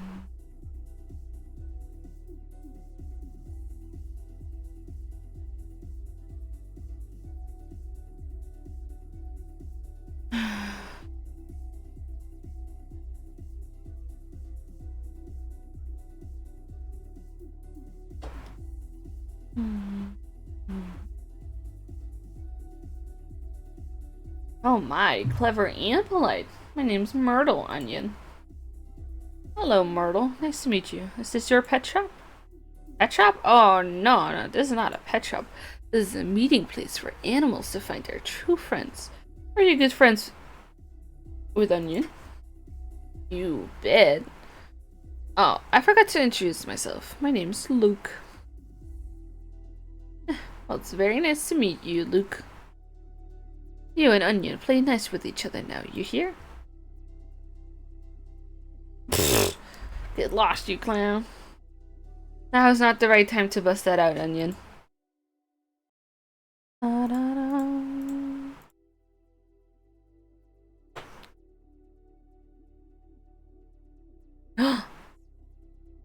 me, Luke, does anything about this room strike you as familiar? I like the punching back. That's very fun.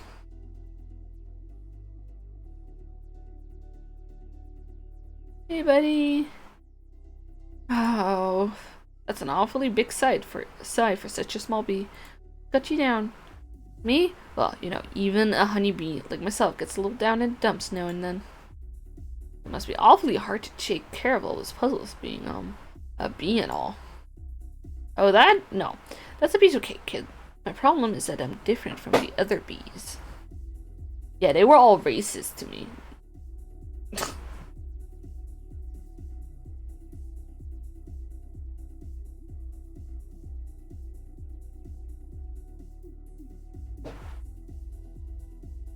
He's so cute.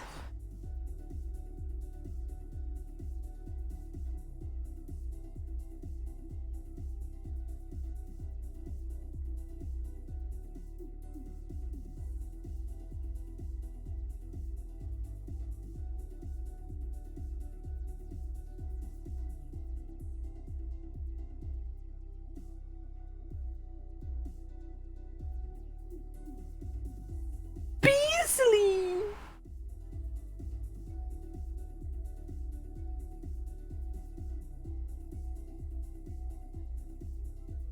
Beasley!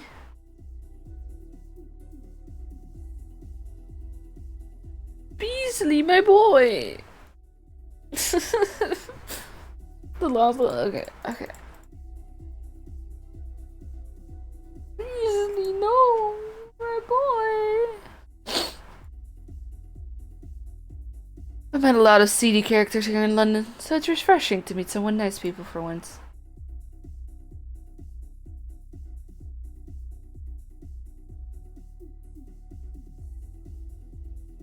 Good day, Whipsnappers. Did you manage to find that dreadful man who runs the towering pagoda? Fortunately, no. He was out when we paid him a visit. We're actually trying to locate him now. Ah, well, you're wasting your time searching for him in this part of town. Does that mean you know where we can find our man? Oh, I've said too much. I can be so careless at times. So you do know. Please tell us where we can find him. It's very important. I'll say it again, lad. I like how forthright you are. Given that, I suppose I can drop a hint your way that may help you, that is. On one condition. Yes? If you run over and tell my darling wife that I'll be eating lunch out today. But we don't know who or where she is. Oh, she's easy to find. My Myrtle. She runs a pet shop at the edge of Chinatown. We were just there. You should have told us the first time. It shouldn't take you long to find it. Very well then, we'll deliver the message to your wife and return later. And away we go. Okay, I know, we were already here. Hey, Myrtle. I have a message for you, Myrtle. Let me guess, it's from that no-good husband of mine. That sluggard just strolls around town all day while I work my fingers to the bone here. Professor, what's a sluggard? I'll explain later when we don't have an angry lady in front of us. No, we're wordy. Right. Your husband, Rudolph, wanted to let you know he's eating lunch out today. No doubt he's at Pepper's. It's so infuriating. I'm the one who works, yet I still manage to prepare lunch for us every day. And he has the nerve to let it go to waste. Now, madam, please settle down. Furthermore, we don't have enough disposable income to be eating out all the time. I don't care how much he likes these soups. This behavior is simply shameful. Well, since we've delivered the message, we'd best be off by now. I spent valuable time picking out and preparing nutritious, delicious recipes, and this is my thanks? I'm a working woman, you know. Oh, where did everyone go? Oh, that was intense. This goes to show that when someone prepares you food, you can't just run off on them. Say, where's the professor? Here I am. You three surprised me. I had no idea you could run that fast. My apologies, Professor. It was getting a bit uncomfortable in there. Professor, don't you agree that it's very rude to stand someone up when they've made food for you? Oh yes, absolutely. A gentleman should always express gratitude for the hospitality of others. Now that's over with, Rudolph needs to hold up his hand of the bargain. Let's pay him another visit.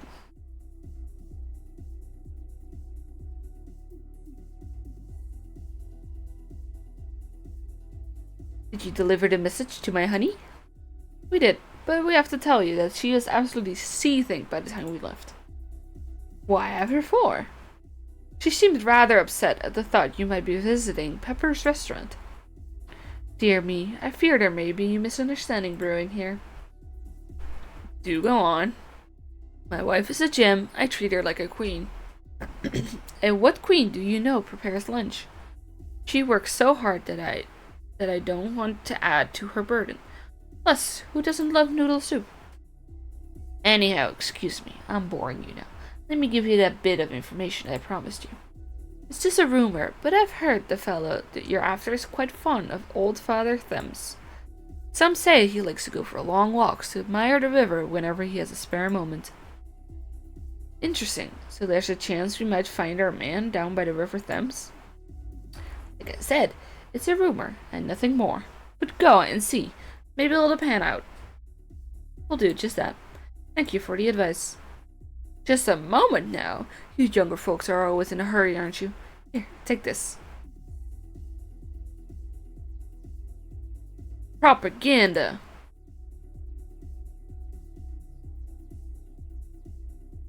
What am I looking at over here? A flyer? It's a small restaurant on the edge of the Thames. It's called the Thames Arms. It's a lovely little place. If you're in the area and have the time, you should really stop in. It sounds like a perfect place to take a break. We'll be sure to check out if time allows. Good day, sir. Oh, wait just a moment, boy. Yes? My wife, Myrtle. How angry was she? Furious. Oh, I see. Thank you. That'll be all.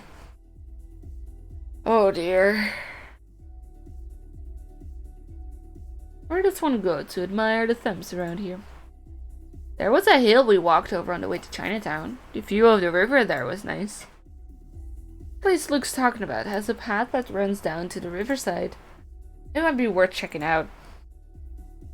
Oh goody, a walk by the river sounds nice. Flora, focus. This is serious business. We're on the hot trail of a criminal. Oh, Luke. Listen, loosen up a little. We're making progress on the case, and Flores is finding her own way to enjoy it. I suppose that's true. Oh, I don't know what it said. Yes, let's head up the hill.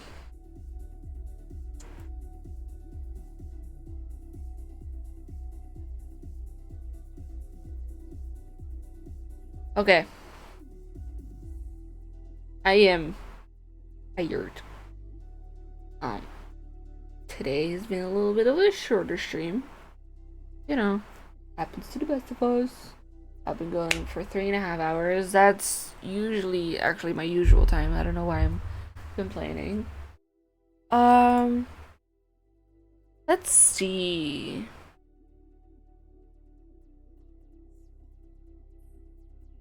Let's put on some music while I look for somebody to raid. There you go. Boom? Huh? I heard a... What? What? Huh? I heard a boom. Is that one of my thingies? That might be pretty funny though. Let's see.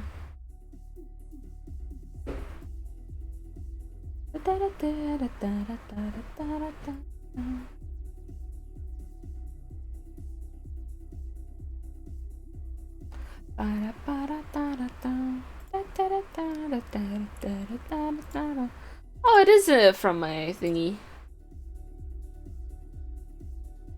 Okay, whatever. I was looking for somebody to raid.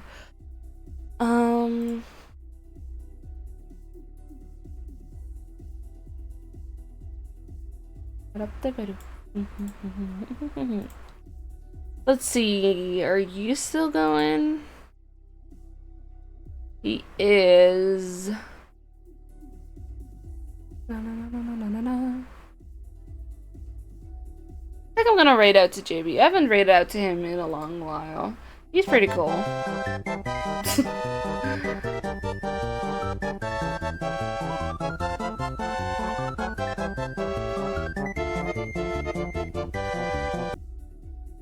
Okay, everybody. Thank you so much for the pets. Please be sure to copy one of the raid messages. Hello, is it... It's not posting my thingy. Why is it not posting my thingy? Where my raid message, bitch? Oh, there they are. Sorry, for some reason there is a delay on them. Okay. Please copy the message. If you have a subscription, use it. That'd be pretty cool. Be nice. I hope you all have a wonderful time. Excuse me. Be sure to follow the channel, join the Discord, join my socials so you get notified when I go live again. Stream next time should be Thursday. This Thursday. Yeah, Thursday. And then we'll finish this game. And I think that's all I have to say. I hope you all have a wonderful evening. Have a good night. I will see you all next time. Love you guys. Bye bye.